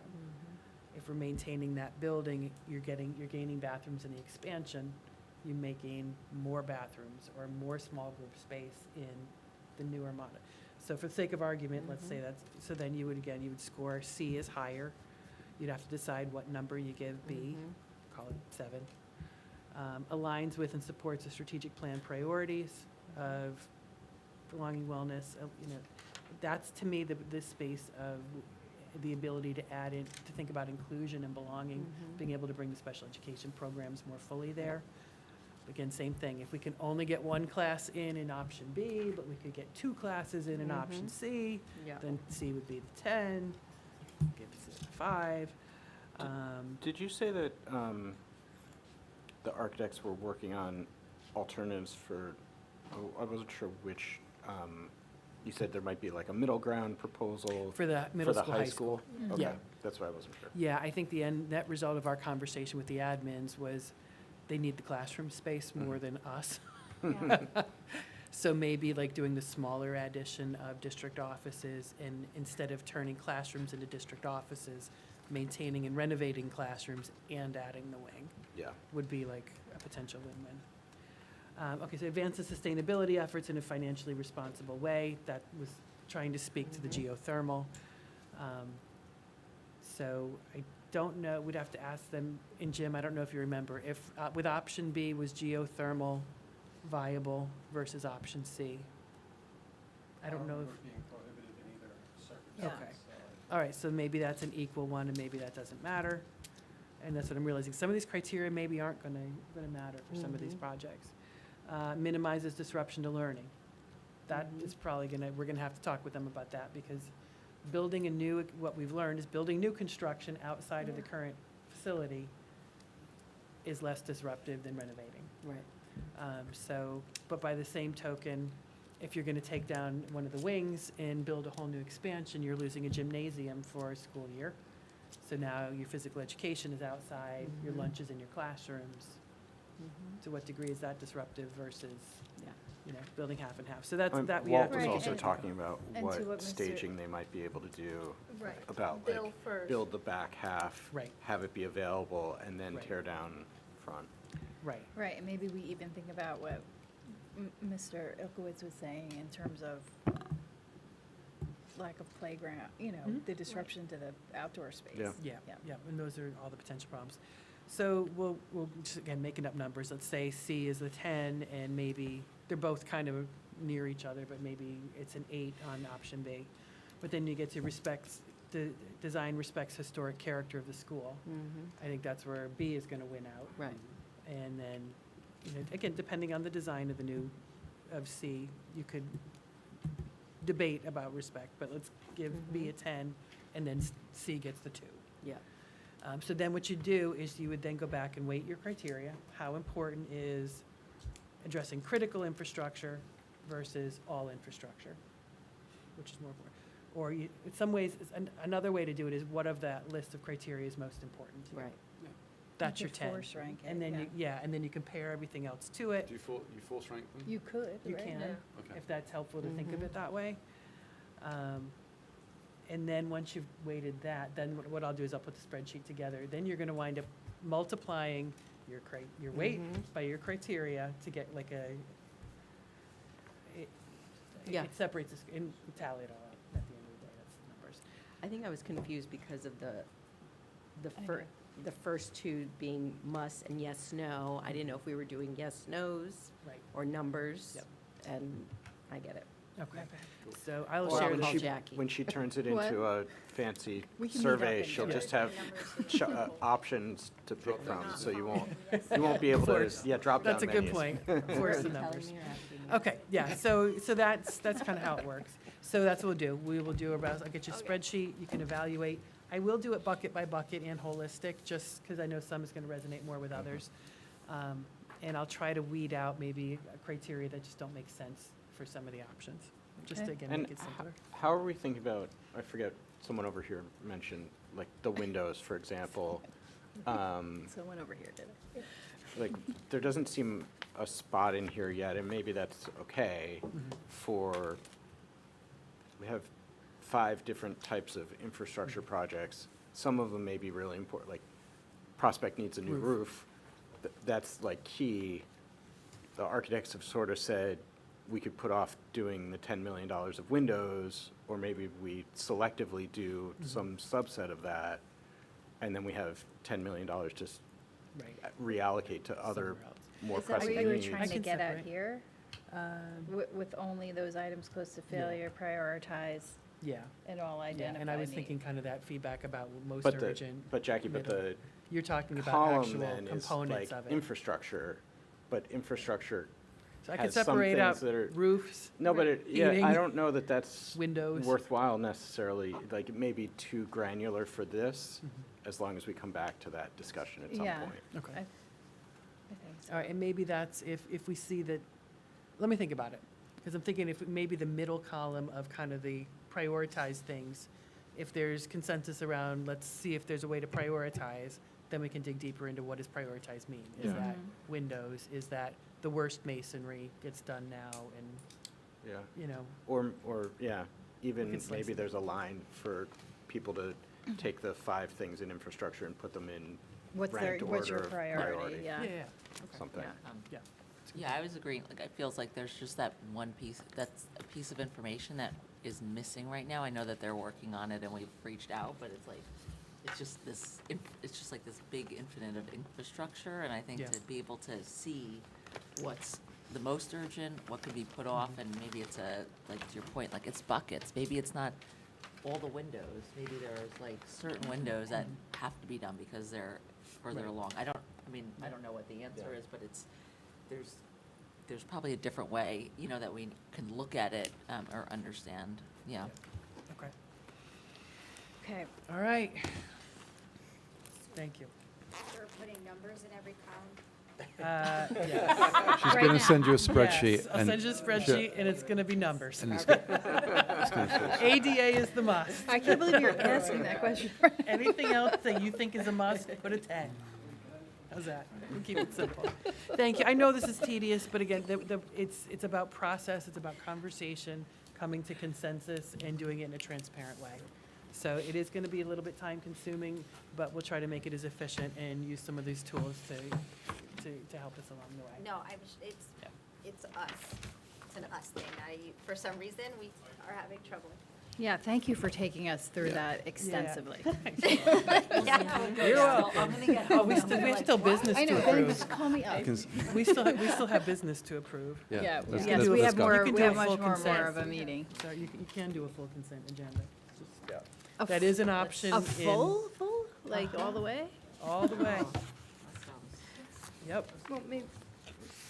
Okay, So we're at 6 point, well, we already did 6.1. well, I need to do the donation, and then, let's just talk about this for a second. I need to do the donation, and when we get to policy, are we considering waiving the third? It's up to you. There was no changes proposed for any of them. Okay. So then I can't do a full. Okay. Do your Right? usual. Do a big Go. one and then a little one. Go, Do a big, Jackie. I'm gonna do big ones, and then, and then stop, okay? All right, where are we? Let's see, 7.1. 7.1. Okay, do I have a motion to take 7.1 to 7.7 as a consent agenda? So moved. Second. It's a race. You can have it. So, okay, so Jim talked about all of these, except for 7.6, which is the trip to France from February 11th to February. Congratulations to the kids. Yes. Okay, are there any comments or questions on 7.1 to 7.6? No, okay, so all in favor? Aye. Aye. Aye. No, no objections. Oh, I should have went to 7.7, all right. Motion, can I take a motion to dispose of equipment? So moved. 7.1. Second. All in favor?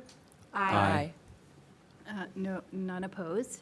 Okay, now we have a motion, can I take a motion to accept a donation? So move. Second. Okay, so this is the donation we talked about earlier for the, Communication boards. yes, thank you, the communication boards. I'll read it. Resolve that upon the recommendation of the superintendent of schools, the Board of Education of the Pelham Union Free School District does hereby accept the monetary donation of $23,363.75 for Grant 2503, Elementary Schools Communication Boards, and that gratitude be bestowed upon its donor, the Pelham Education Foundation. So thank you to the Pelham Education Foundation. Thanks, Tracy, for the vision. And Hard work. And can I just say for, to the Pelham Education Foundation, in the last couple of weeks, like probably the last 2 or 3 meetings we've had, they've approved several grants. One of them was to have all the elementary school kids kind of get together and have an outing. They now have approved it, they've approved several, so Really we'd really like to thank them. They've been such support by kind of giving us the push to start some of the programming this year that we could then enable to put into our budget cycle for following years. So they're coming up to the 30th year please support the Pelham Education Yes. Foundation, because the money comes right back to us, to the community, so please. Thank So, you. thank you. Yes, Yeah. thank you. Ribbon. Okay. All in favor? Aye. None opposed? Okay, moving on to 8.1 to 8.3. Do I do the motion to waive the? Yeah. Okay. Reading? Do I have a motion to waive the third reading for each? On all of them? Yep. For each of these policies? So moved. Second. No changes, right? No No changes. changes. Okay. All in favor? Aye. Thank So you that's- to And then Sid for motion to adopt. continuing. So Oh, Now we have to move. A motion to approve. adopt now. Okay. so then I'll thank you. Do I have a later, Sid. motion to adopt policies 3291, 5140, and 6130? So moved. Second. All in favor? Aye. So now I'll thank 16. Sid for going through that. I want the Keep cash. working on it. I know you got a bunch left to do. Thank you. The administrative team's been doing a great job knocking them down. And like we said, we paid you by the hour, so. Yeah. So, 9.1. yes, I'll take a motion to approve 9.1. Can I do 9.1, 9.2? And 10.1. And if we wanna 10.1? get crazy. As it- Yeah, I'm getting crazy. So moved. Second. Okay. I did. Dara? Dara. So any comments or questions on 9.1 or 9.2? Okay, all in favor? Aye. Okay, no, okay, no opposed. Does anyone have new business? Just a 10-second personal tribute Personal tribute? to a crossing guard whose name was yes. Beatrice. Yeah. We Thank must you. have said hello to her hundreds of times, possibly low thousands over the last 10 years, and she will be very much missed. Thank you, Will. Yep. Okay. Any other new? Okay. There's no communications. Oh, sorry. I was just going to make a plug for the safety meeting next week. Oh, I guess we'll have a board meeting before Oh, then, but yes, yeah. I think it's the 30th Correct. at 7 o'clock virtually to discuss the pedestrian and car safety by Glover Yeah. and from the high school to Glover. So When was I that? think there's- Next it's Thursday. virtual. I The think 30th, yeah. it's in Parent Square. There Yes. have been announcements for it and Yeah. stuff. Yep. You can Yeah. register online. And if anyone's listening, we're having Board of Education coffee Tomorrow morning. In a few Tomorrow morning. hours. Yeah, tomorrow morning at J Cafe, We'll be there from when they open. 8:45, 9 o'clock? Who's going? It's 8:45 now. And so you two, are Yeah. we good with me? Yes. Or did you want to go, Will? Hang on, let me check. I haven't been this year. Hang on, give me Are one you second. Checking your calendar? I am Should we adjourn? Oh, yeah, we can do that. Oh, yeah. I'll take a Tomorrow's motion Thursday. to adjourn. So moved. Second. All in favor? Aye. Aye. Thank you, everyone. All right, thank you. Thank you. Thank you, Cabinet. Thank you.